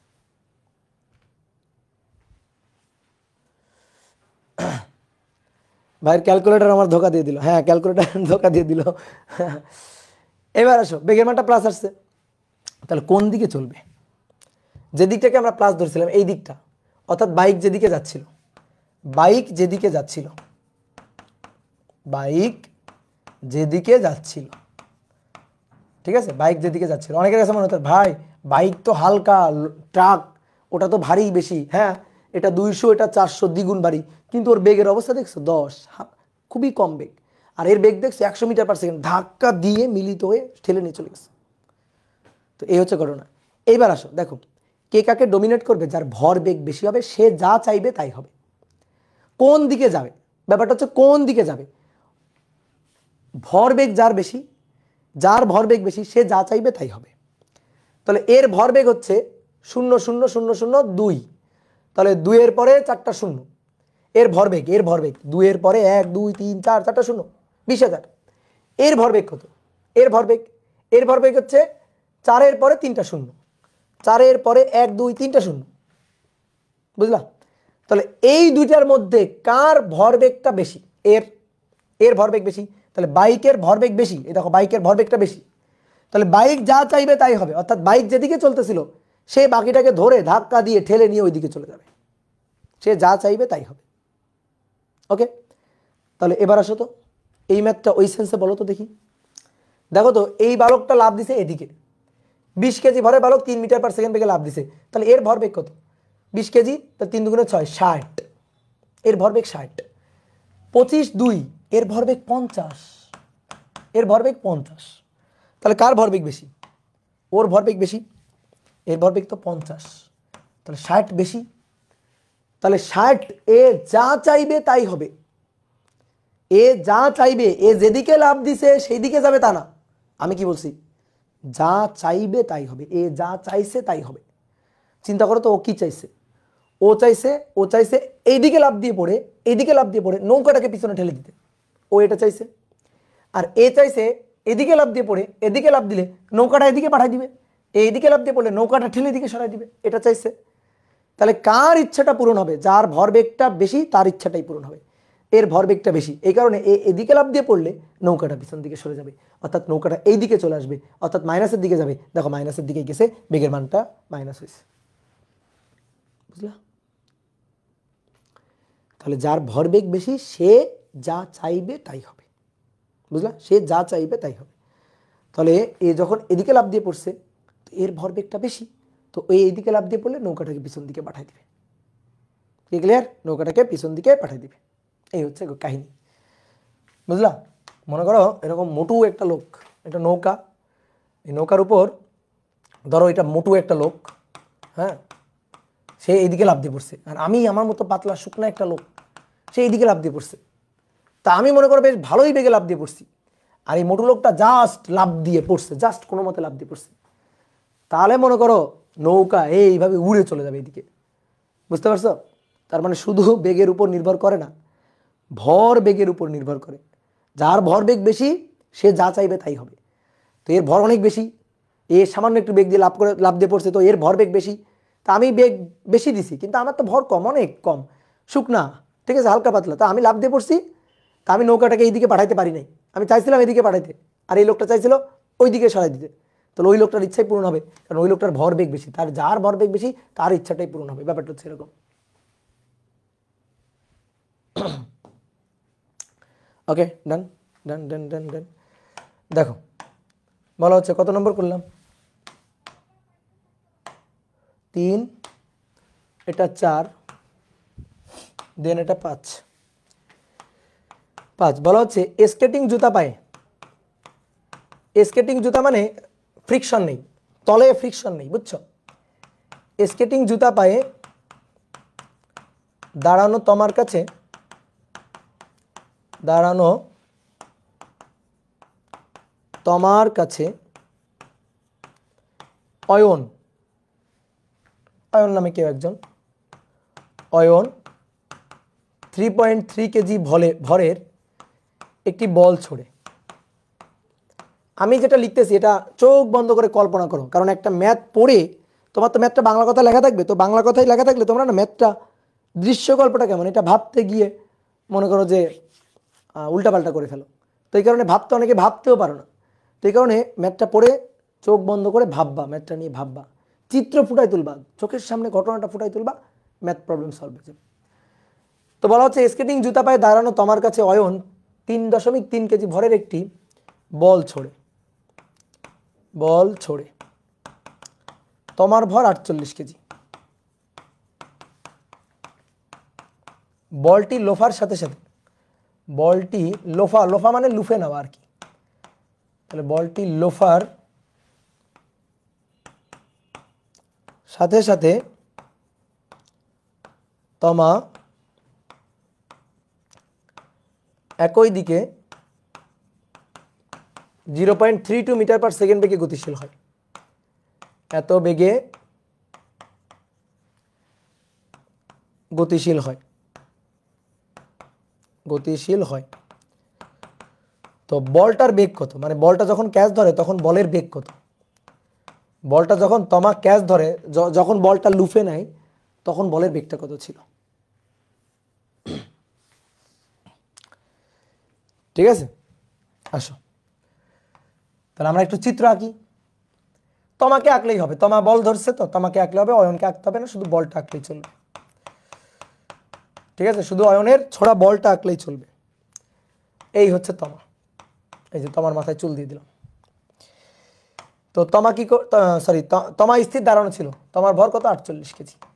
এই এবার তোমাকে লক্ষ্য করে অয়ন একটা বল ছুটছে, এই যে অয়ন বল ছুটছে, বল ছুটছে, বলের ভর 3.3 কেজি। তাহলে এটা বলটা লুফে নেওয়ার আগের ঘটনা। তোমার সংঘর্ষটা চিনতে হবে, তোমার সংঘর্ষটা বুঝতে হবে। তাহলে বলটা লুফে নেওয়ার আগের ঘটনা এটা। এবার বলটা লুফে নেওয়ার পরে, বলটা লুফে নেওয়ার পরে তো তমা কি করছে? বলটা লুফে নিল, এই যে তমা বলটা লুফে নিয়ে একই দিকে, মানে বলটা যে দিক দিয়ে আসছে ওই একই দিকে বলটা নিয়ে গতিশীল হয়ে গেছে। কত বেগে? 0.32 মিটার পার সেকেন্ড বেগে গতিশীল হয়ে গেছে। তো বলা হচ্ছে তমা যখন বলটি ক্যাচ ধরে, যখন বলটি লুফে নেয়, এই যে এই পয়েন্টে বলের বেগটা কত? এই যে বলের বেগ, এই বলের বেগটা কত এটা বের করতে হবে। কি ক্লিয়ার? তাহলে এটা ধাক্কার আগে, সংঘর্ষের আগে, এটা সংঘর্ষের পরে। এটা হয়তো মিলিত বস্তুর মতো, গাড়ির সংঘর্ষের মতো। একটা গাড়ি স্থির অবস্থায় আছে, আর একটা গাড়ি এসে ধাক্কা দিল, ধাক্কা দেওয়ার পরে মিলিত হয়ে গেল, মিলিত হয়ে কত বেগে কোন দিকে যাবে সেই টাইপের ম্যাথ। তাহলে মিলিত বেগটা আমাদের বলে দেওয়া আছে, বল আর তমা একই সাথে হয়ে গেছে না, মিলিত বস্তু হয়ে গেছে না। তা আমাদের বের করতে হবে বলটা কত বেগে ছোড়া হয়েছিল বলের বেগটা কত, যখন তমা বল ধরে তখন বলের বেগটা কত। এই বেগটা u1, এর যে ভরটা সেই ভরটা m1, ওকে। এই বেগটা u2, এর বেগটা u2, তো এ তো স্থির দাঁড়ানো ছিল, আর এর ভরটা হচ্ছে m2। তাহলে m1 u1 m2 u2 দুটো মিলে মিলিত বস্তু, m1 প্লাস m2, আর মিলিত বেগ হচ্ছে v, ভিটা দেওয়া আছে। শেষ ম্যাথ শেষ। তাহলে আসো হিসাব নিকাশ করি। m1 u1 plus m2 u2 equal to m1 v1 plus m2 v2, তাই না? m1 v1 plus m2 v2 মিলিত হয়ে গেছে, তাহলে একবারে m1 প্লাস m2 ইন্টু মিলিত বেগ v। তাহলে ভাইয়া m1 এর মান 3.3, u1টা বের করতে চাই, তমা তো স্থির বসেছিল, তাহলে এটা 0। m1 3.3 প্লাস m2, m2 এর মান 48 কেজি, আমি v বের করতে চাই, ওকে। দেন এখান থেকে ভিটা, সরি ভিটা তো দেওয়া আছে, আমি u1টা বের করতে চাই, এটা 0.32, তাহলে অতএব v, অতএব বেগ v, রাইট, অতএব বেগ u1। তাহলে 3.3 যোগ 48 গুণ 0.32 ভাগ 3.3, তাহলে 4.97। তাহলে তোমার যখন বলটা ধরে তখন বলের বেগ ছিল এইটা, বুঝলা? 4.97, ইয়েস। সহজ না? বলো। 5 নম্বর গেল, এবার আসো 6 নম্বর। 6 নম্বর, ধরো তুমি একদিন সুন্দরবন ঘুরতে গেছো। সুন্দরবন ঘুরতে গেছো, ঘুরতে গিয়ে ধরো যে তোমার ইচ্ছা হয়েছে একটু বাঘ শিকার করবা, বাঘ শিকার করবা, বাঘ গুলি করবা। তো তুমি একটা বাঘের মানে সামনাসামনি হয়ে গেছো হঠাৎ করে, একটা বাঘ। তাহলে দেখো ভালো করে খেয়াল করো, আমি চিত্র আঁকতেছি, প্রশ্নটা লিখতেছি না। তাহলে তুমি একটা বাঘের সম্মুখীন হয়েছো, তাহলে তোমার সামনে একটা বাঘ, তো আমি বাঘটাকে আঁকতেছি। ধরো এইটা হচ্ছে বাঘ, এই বাঘটা তোমার দিকে ধেয়ে আসতেছে, বাঘটা, ঠিক আছে? এই যে বাঘ তোমার দিকে ধেয়ে আসছে, তো তুমি বাঘটাকে লক্ষ্য করে গুলি ছুটছো। তুমি বাঘটাকে লক্ষ্য করে বন্দুক থেকে গুলি ছুটতেছো, বন্দুক থেকে একটার পর একটা, একটার পর একটা গুলি ছুটতেছো, এভাবে গুলি ছুটতেছো তুমি বাঘটাকে লক্ষ্য করে, ওকে। এই বাঘের ভর 40 কেজি, অনেক দিন খাইতে পায় না, খুবই ক্ষুধার্ত বাঘ। আর বাঘটা ধেয়ে আসতেছে 10 মিটার পার সেকেন্ড বেগে তোমার দিকে ধেয়ে আসতেছে, 10 মিটার পার সেকেন্ড বেগে তোমার দিকে ধেয়ে আসতেছে বাঘটা। তুমি কি করছো? তোমার কাছে রাইফেল আছে, বন্দুক আছে, তুমি বন্দুক থেকে গুলি ছোড়া শুরু করে দিছো। তো গুলিগুলার ভর, প্রত্যেকটা গুলির ভর 50 গ্রাম, এবং গুলিগুলা ছুটতেছো তুমি 800 মিটার পার সেকেন্ড বেগে গুলি ছুটতেছো। তো প্রশ্ন হচ্ছে, এইভাবে তুমি গুলি ছুড়ে বাঘটাকে, মানে কতগুলো গুলি ছুড়ে তুমি বাঘটাকে থামাতে পারবে? কতগুলো গুলি ছুড়ে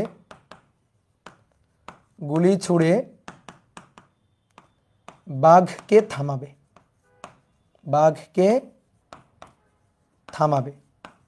কতগুলো গুলি ছুড়ে তুমি বাঘটাকে থামাবে? একজন শিকারীর দিকে 40 কেজি ভরের একটি বাঘ 10 মিটার পার সেকেন্ড বেগে ধেয়ে আসছে। শিকারী বাঘটিকে লক্ষ্য করে তার বন্দুক থেকে 800 মিটার পার সেকেন্ড বেগে 50 গ্রাম ভরের বুলেট ছোড়া শুরু করলো। শিকারী যদি বাঘটাকে থামাতে চায় তাহলে কতটি বুলেট ছুটতে হবে? তো এটা তুমি একটু ওই মানে বায়োলজি দিয়ে চিন্তা করলে হবে না, যে ভাই ধরেন শিকারী একেবারে বাঘের মাথায় জায়গা বরাবর একটা গুলি করে দিছে, তো জায়গা বরাবর গুলি করে দিলে তো মনে করেন যে ঠিক জায়গায় গুলি করে দিলে তো বাঘ শেষ, এক গুলিতেই শেষ। তো কথা হচ্ছে এক গুলিতে শেষ করা যাবে না। এই বাঘটা হচ্ছে রোবোটিক বাঘ, ফিজিক্স দিয়ে চিন্তা করতে হবে, ফিজিক্স দিয়ে লজিক দিয়ে চিন্তা করতে হবে তোমার, ঠিক আছে? বাঘের মাথায় গুলি করে দিলাম, বাঘ চিৎপটাং হয়ে গেছে, ওই সব কথা বলা যাবে না। তাহলে বাঘটাকে থামাইতে গেলে কতগুলো গুলি ছুটতে হবে, এটা ফিজিক্সের লজিক দিয়ে তোমাদের চিন্তা করতে হবে, ভরবেগের সংরক্ষণশীলতার লজিক দিয়ে তোমাকে চিন্তা করতে হবে। তাহলে দেখো, আসো বুঝতে পারো কিনা সংঘর্ষ কোথায়? এই গুলি আর বাঘের সংঘর্ষে বাঘ আর গুলি একসাথে মিলে মিলিত বস্তু হয়ে যাচ্ছে। তাহলে এটা হচ্ছে সংঘর্ষের আগের ঘটনা। এবার তুমি তো গুলি ছুড়ে যাচ্ছ, তো গুলি লাগার পরে বাঘটাকে থামতে হবে। তাহলে আমি ধরলাম এন সংখ্যক গুলি ছোড়া হলো, কতগুলো ধরলাম, এন সংখ্যক গুলি ছোড়া হলো, এন সংখ্যক গুলি ছুড়ে বাঘটাকে থামাবো। তার মানে এন সংখ্যক গুলি আর বাঘ এসে দুইটা মিলিত বস্তু হয়ে বাঘটা থেমে গেছে। তাহলে সংঘর্ষ কার কার মধ্যে? বাঘের সাথে গুলির। গুলি গিয়ে বাঘের গায়ে লেগে যাচ্ছে না, বিদ্ধ হয়ে যাচ্ছে না? তাহলে গুলি আর বাঘ দুটো আলাদা আলাদা বস্তু, সংঘর্ষের পরে ধাক্কা লেগে মিলিত হয়ে গেছে। এটাই তো কথা নাকি? সংঘর্ষের পরে ধাক্কা লেগে মিলিত হয়ে গেছে। তাহলে এটা গুলি লাগার আগে। এবার মনে করো এন সংখ্যক গুলি ছড়া হয়েছে, এবার গুলি লাগার পরের ঘটনা, তাহলে গুলি লাগার পরে কি হবে? গুলি লাগার পরে বাঘের পেট ভরে গেছে, এই যে বাঘের পেট, এই পেট গুলি দিয়ে ভরে গেছে, এই যে গুলি দিয়ে বাঘের পেট ভরে গেছে, বুঝছো? তাহলে বাঘের ভর কত? এখন ভর কত? মিলিত ভর কত? মিলিত ভর হচ্ছে গুলির ভর প্লাস বাঘের ভর, অর্থাৎ 40, বা আমরা এইভাবে লিখি, এটা হচ্ছে U1, এটা হচ্ছে M1, তারপরে এইটা হচ্ছে M2, এটা হচ্ছে U2। গুলি লাগার পরে বাঘটাকে থামাতে হবে, তাহলে শেষ বেগ V হবে 0, আর টোটাল ভর হবে M1 প্লাস M2। আর M1টা এটা হবে N সংখ্যক গুলির বেগ, এটা কিন্তু 50 গ্রাম না, N গুণ 50 গ্রাম, ঠিক আছে? N গুণ 50 গ্রাম। তাহলে M1U1 plus M2U2 equal to M1 plus M2 into ভাইয়া মিলিত বেগ V, তাহলে আসো M1 কতগুলো? N সংখ্যক, প্রত্যেকটা গুলির ভর কত? 50 গ্রাম। তাহলে N সংখ্যক 50 গ্রাম, 50 গুণ 10⁻³ U1 এর মান কত? 800। তাহলে আমি ধরি এই দিকটা প্লাস, সো এই দিকটা তাহলে মাইনাস, তাহলে 800 আগে মাইনাস, সরি 800 আগে হ্যাঁ প্লাস। এবার M2 হচ্ছে 40 কেজি, 40 কেজি ভরের বাঘ এদিকে যাচ্ছে, তাহলে বাঘের বেগটা ঋণাত্মক দিকে, সো বাঘের বেগটা -10। এবার M1 প্লাস M2 হচ্ছে N 50 গুণ 10⁻³ প্লাস বাঘের ভর 40, এইটা মিলিত বেগ V থেমে যাবে, বাঘটা থেমে যাবে 0। তাহলে সবই জানি, শুধু জানি না এনের মান, এটা তো 0, এটা তো পুরোটাই 0। তাহলে অতএব N বের করব। N হচ্ছে 400 ভাগ 800 ভাগ 50 এক্সপোনেনশিয়াল ফাংশন -3। 10টি গুলি ছুটতে হবে, পরপর 10টি ঠাস ঠাস ঠাস ঠাস করে গুলি ছুড়ে দেবা, তাহলে বাঘটা থেমে যাবে। দেখো এইটা নর্মাল সেন্সে আরও একটা সহজ নিয়ম আমি করতে পারি, সেটা হচ্ছে চিন্তা করে দেখো, বোর্ডের দিকে তাকাতে হবে না, আমার দিকে দেখো, বাঘ আসতেছে, ওই দিক দিয়ে বাঘ আসতেছে, আমি বাঘটাকে থামাবো। তাহলে বাঘ যে ভরবেগ নিয়ে আসতেছে বাঘটা বিপরীত দিক থেকে আমাকে গুলি দিয়ে সেই সমপরিমাণ ভরবেগ দিয়ে হিট করতে হবে। তাহলে বাঘটা আসতেছে, বাঘের ভর আছে 40 কেজি, বাঘের বেগ আছে 10 মিটার/সেকেন্ড, তাহলে বাঘের ভরবেগ 400 কেজি মিটার/সেকেন্ড, এটা হচ্ছে বাঘের ভরবেগ। তাহলে বাঘের ওই ভরবেগটাকে শূন্য করে দিতে হবে। তাহলে আমাদের কি করতে হবে? আমার বাঘের বেগকে যদি শূন্য করতে হয়, তাহলে বাঘের ভরবেগের সমপরিমাণ ভরবেগ গুলি করে বিপরীত দিক থেকে দিতে হবে। কি ক্লিয়ার? তাহলে বাঘের ভর, বাঘের বেগ সমান সমান সমপরিমাণ ভরবেগ গুলি করে দিতে হবে। তো সমপরিমাণ ভরবেগ গুলি করলাম 50 গ্রাম, তাহলে 50 গুণ 10⁻³ 50, দেখো 50 গুণ 10⁻³ 50 গুণ 10⁻³ গুণ 800 দেখো কোনোদিন সমান সমান হয় না, অর্থাৎ একটা গুলি ছুড়ে বাঘকে থামানো যাবে না, তাহলে N সংখ্যক গুলি ছুটতে হবে, তাহলে গুণ N, এই যে গুণ N।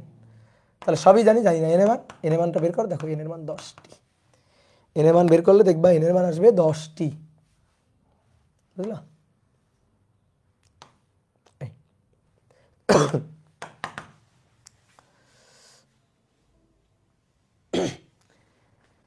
কি ক্লিয়ার?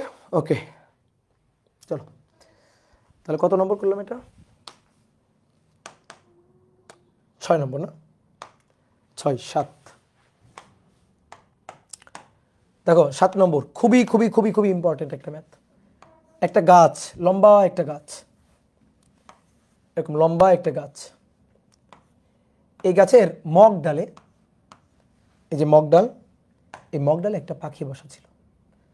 গাছের ডালের এখানে একটা পাখি বসা ছিল, এই যে ডালে এখানে একটা পাখি বসা ছিল।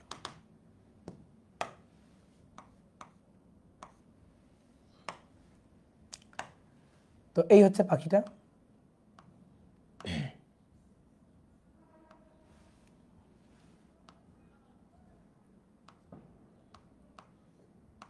ধরো এই যে পাখিটা বসেছিল, এই ঠিক আছে, ডালে ওখানে একটা পাখি বসেছিল।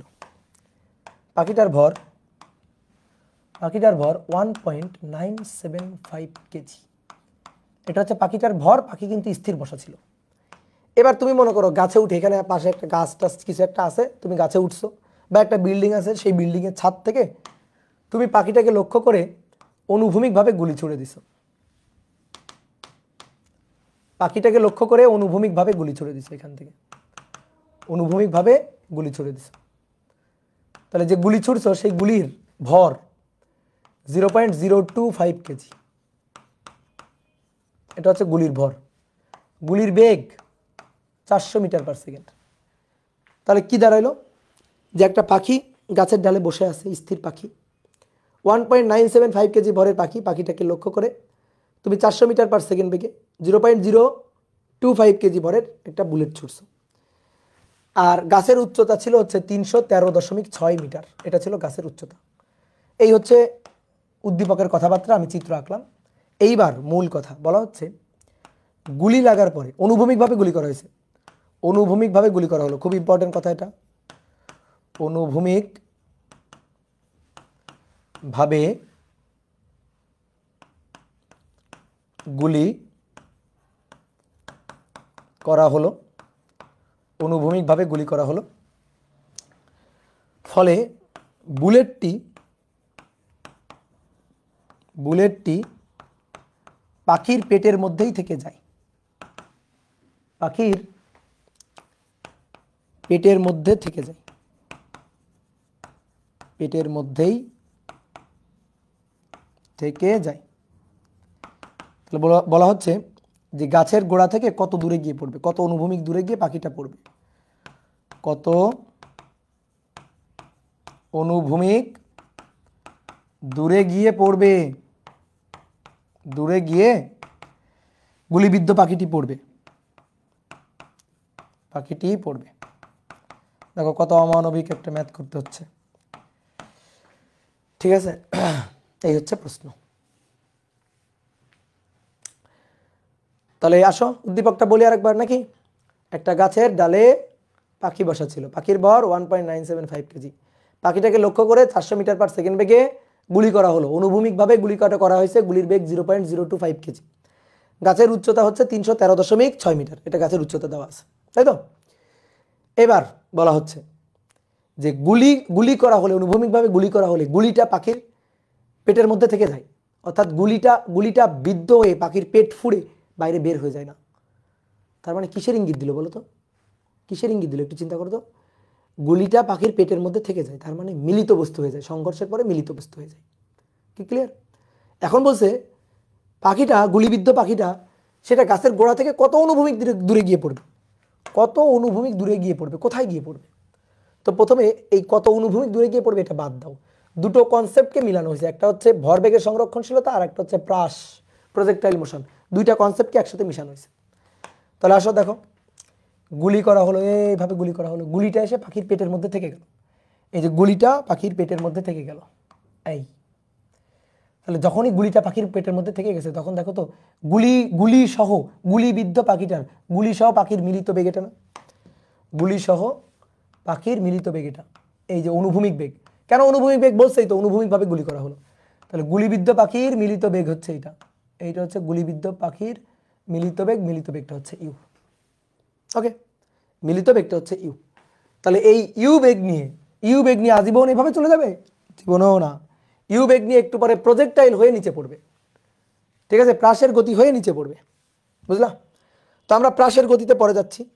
আগে তুমি আমাকে বলো ইউটা কত, মিলিত বেগটা কত। মিলিত বেগ দেখো, গুলির ভর m1, গুলির ভর তো নিচে, গুলির ভর m1, গুলির বেগ u1, পাখির ভর m2, পাখি স্থির বসা ছিল, তাহলে পাখির বেগ u2 0, পাখি তো স্থির বসা ছিল। এবার মিলিত হয়ে যাওয়ার পরে মিলিত ভর m1 প্লাস m2 এবং মিলিত বেগ হচ্ছে u, এবং মিলিত বেগটা হচ্ছে u। তাহলে এবার আসো, এইভাবে গিয়ে নিচে পড়বে না? বলো, এইভাবে গিয়ে নিচে পড়বে না? পাখিটা এইভাবে, গুলিবিদ্ধ পাখিটা এইভাবে গিয়ে নিচে পড়বে। তাহলে অনুভূমিকভাবে এই বেগটা অনুভূমিক বেগ, অনুভূমিকভাবে গুলি করা হয়েছে, গুলিবিদ্ধ পাখির বেগটা অনুভূমিক। আচ্ছা, অনুভূমিক যদি হয় তাহলে অনুভূমিকের সাথে নিক্ষেপ কোণ 0 ডিগ্রি না? 0 ডিগ্রি কোণে নিক্ষিপ্ত প্রাস, সবচেয়ে সহজ প্রাস। প্রজেক্টাইল মোশন আশা করি তোমরা জানো, প্রাসের গতি পড়ছো। এইখান থেকে যদি এখানে এসে পড়ে তাহলে অনুভূমিকভাবে অতিক্রান্ত দূরত্ব এইটা হচ্ছে x, আর উলম্বভাবে অতিক্রান্ত দূরত্ব এইটা হচ্ছে y। আমি ধরে নিচ্ছি তুমি প্রাসের গতি জানো, ঠিক আছে?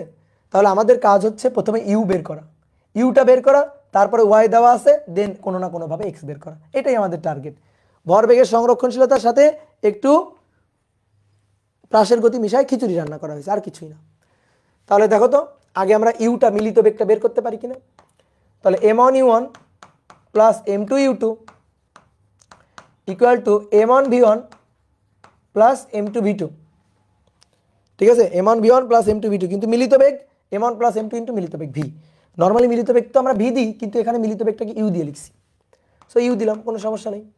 m1 0.025, u1 400, m2 1.975, u2 0, m1 plus m2 এই দুইটা যোগ করে দাও, 1.975 প্লাস 0.025, এই যে বেগ ইউ। তাহলে অতএব বেগ ইউটা বের করব, 0.025 ইন্টু 400 যোগ 1.97, ও এটা তো 0, সরি, ভাগ 1.975 প্লাস 0.025, তাহলে বেগের মান 5 মিটার পার সেকেন্ড। দেখো এই যে, এইবার প্রজেক্টাইল মোশন ভুলে যাও, এবার প্রজেক্টাইল মোশন ইউ এর মান বের করা হয়েছে, ওকে। এবার প্রজেক্টাইল মোশন অর্থাৎ প্রাসের গতির ম্যাথ। তাহলে প্রজেক্টাইল মোশনের ম্যাথ আমরা কিভাবে করি বলো? এক্স বের করতে হবে। এক্স বের করতে গেলে আমাদের লাগবে ইউ কস থেটা টি, এটা হচ্ছে সূত্র।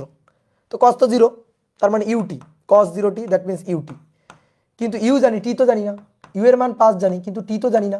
তাহলে টি এর মানটা দরকার। ওকে, গুড, বুঝলাম, টি এর মানটা দরকার। তো চলো টি এর মানটা বের করবো। কেমনে টি এর মানটা বের করবো? কিভাবে টি এর মানটা বের করবো? ওয়াই দেওয়া আছে, তাহলে y equal to u sine 0 মানে 0, তারপরে হাফ জিটি স্কোয়ার। ঠিক আছে, অনুভূমিকভাবে নিক্ষিপ্ত প্রাসের ক্ষেত্রে এটা একটা মানে আত্মার সাথে মিশে থাকা সূত্র, এবং মনে করো অন্যান্য অধ্যায়ের জন্য সবচেয়ে বেশি লাগে এটা, কারণ এটা সহজ টাইপ। তো তাহলে অন্যান্য কোনো লজিক যদি এর সাথে মিশাই, তো যাতে ম্যাথটা কঠিন না হয়। 313.6, তাহলে 313.6 হাফ জি মানে 4.9 এবং টি স্কোয়ার। দেন এখান থেকে টি এর মান পাবো, 313.6 ভাগ 4.9 রুট, এবার অ্যান্সার 8 সেকেন্ড। বা সুন্দর উত্তর আসতেছে তো। তাহলে এখানে এবার টি এর মানটা নিয়ে বসাই দিবা 8। তাহলে গাছের গোড়া থেকে অনুভূমিকভাবে 40 মিটার দূরে গিয়ে পাখি, গুলিবিদ্ধ পাখিটা পড়বে। এই বুঝছো? বলো বাঁচতে পেরেছ কিনা? জি, ঠিক আছে। তো চলো আরেকটা জিনিস পড়ে আজকে শেষ করে দিই, যেটা হচ্ছে গুলি বন্দুকের ক্ষেত্রে, গুলি ও বন্দুকের ক্ষেত্রে এটার ম্যাথ তুমি করবে, আমি জাস্ট থিওরিটা একটু আলোচনা করে দিই। গুলি ও বন্দুকের ক্ষেত্রে আমরা একটা সূত্র জানি না, যে এম বড় ভি মাইনাস এম ছোট ভি, জানি না? তো গুলি বন্দুকের ক্ষেত্রে এটা কিভাবে আসে, এটা একটু আমরা বুঝতে চাই, দেখতে চাই। তো দেখো, এটা একটা বন্দুক, এটা একটা বন্দুক, এই বন্দুক থেকে গুলি করা হবে, বন্দুক থেকে গুলি করা হবে। তাহলে প্রথমে দেখো গুলি করার আগে, তো গুলি করার আগে হচ্ছে এটা, গুলি করার আগের ঘটনা এটা।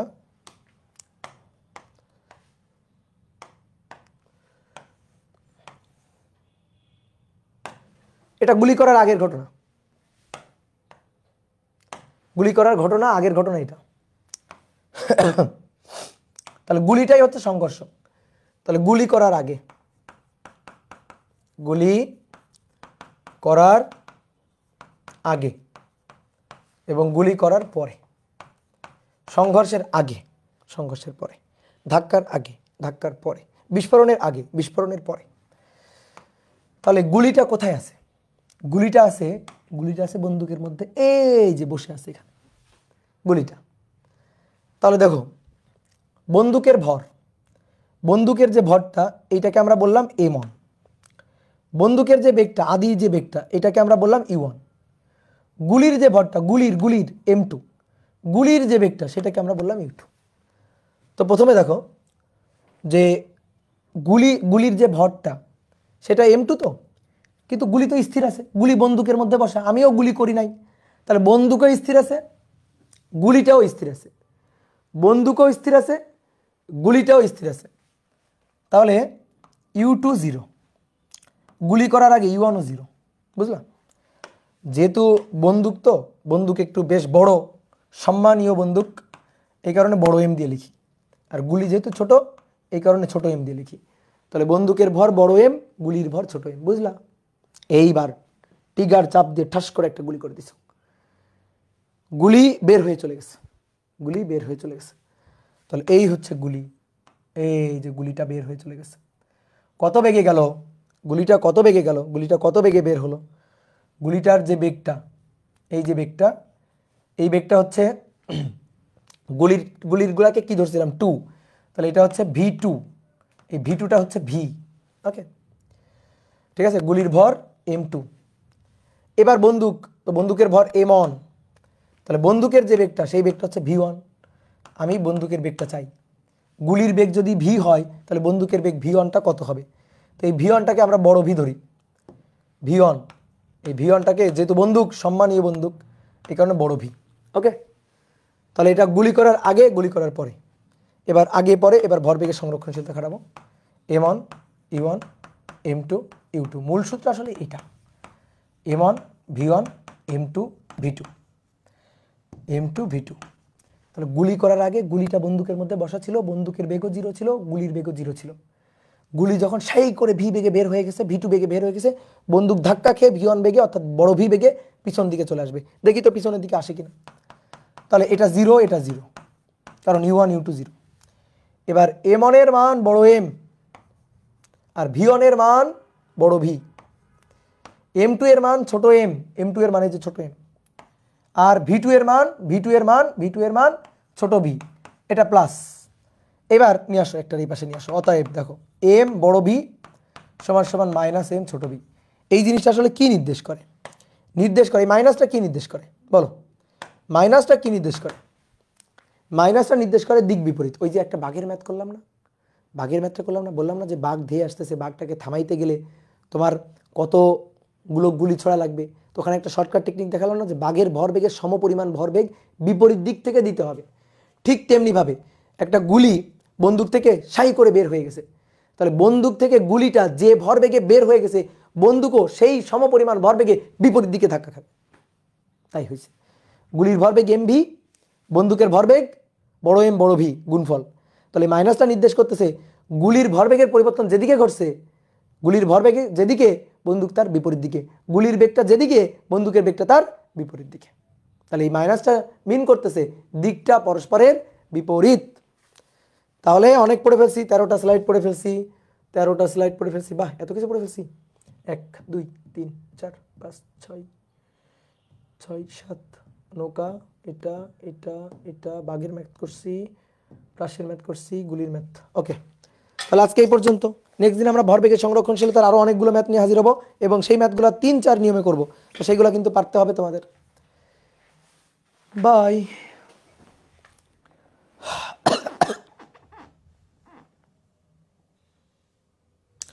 কে সমান সমান 1 হয় কেন? বলের একক নিউটনের সংজ্ঞা দিতে গিয়ে আমরা কে এর মান 1 ধরি। নিউটন, স্যার আইজ্যাক নিউটন, সে নিউটনের সূত্র আবিষ্কার করার পরে বলের একক নিউটনের সংজ্ঞা দিতে গিয়ে বলছিল একক ভরের কোনো বস্তুর উপর যে পরিমাণ বল প্রযুক্ত হয়ে 1 মিটার পার সেকেন্ড স্কয়ার ত্বরণ সৃষ্টি করে সেটাকে বলা হয় 1 নিউটন। তাহলে 1 × 1 = k × 1, দ্যাট মিনস k = 1। স্থির তড়িৎ কবে ভাই কবে? এই স্থির তড়িৎ এখানে আসতেছে কেন? ঘর্ষণ বাল করা বান্না, এই তুমি আগে বাংলা লেখো ভালো করে। ঘর্ষণ বল পরে করাবো।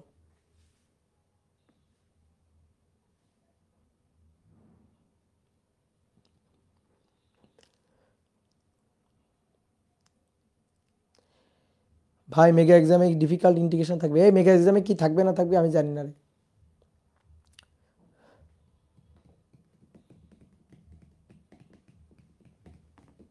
সব টাকলা ভাষাতে লিখতেছে। এই ভালো বাংলা ভাষায় লিখো, এরকম টাকলা ভাষায় লিখেও না।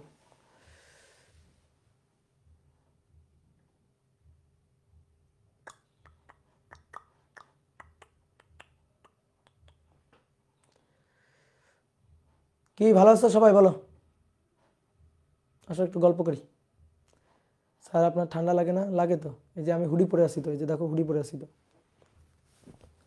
এই যে দেখো হুডি পরে আছি, কই দেখা যাচ্ছে না? না এই যে, এই যে দেখো হুডি পরে আছি।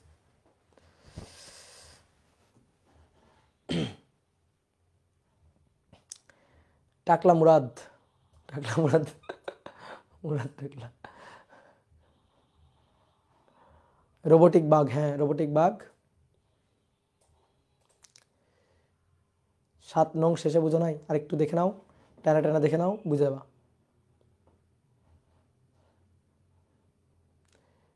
নূর আলম, নূর আলম প্রিন্স, এই তো এফবিতে আসছি তো, এফবিতে আসছি তো। আমাদের এই অধ্যায়টা প্রথম ক্লাসে জড়তার ভ্রমক পড়াইছে কলেজে। এই কথা বলিও না, এই লজ্জার কথা বলিও না, কলেজে কি পড়াইছে এটা বলিও না। হ্যাঁ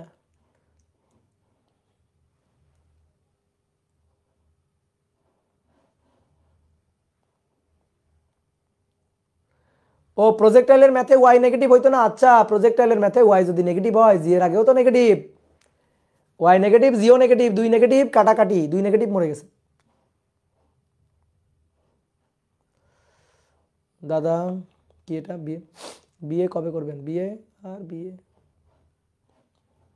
থাকো, টাটা, বাই বাই।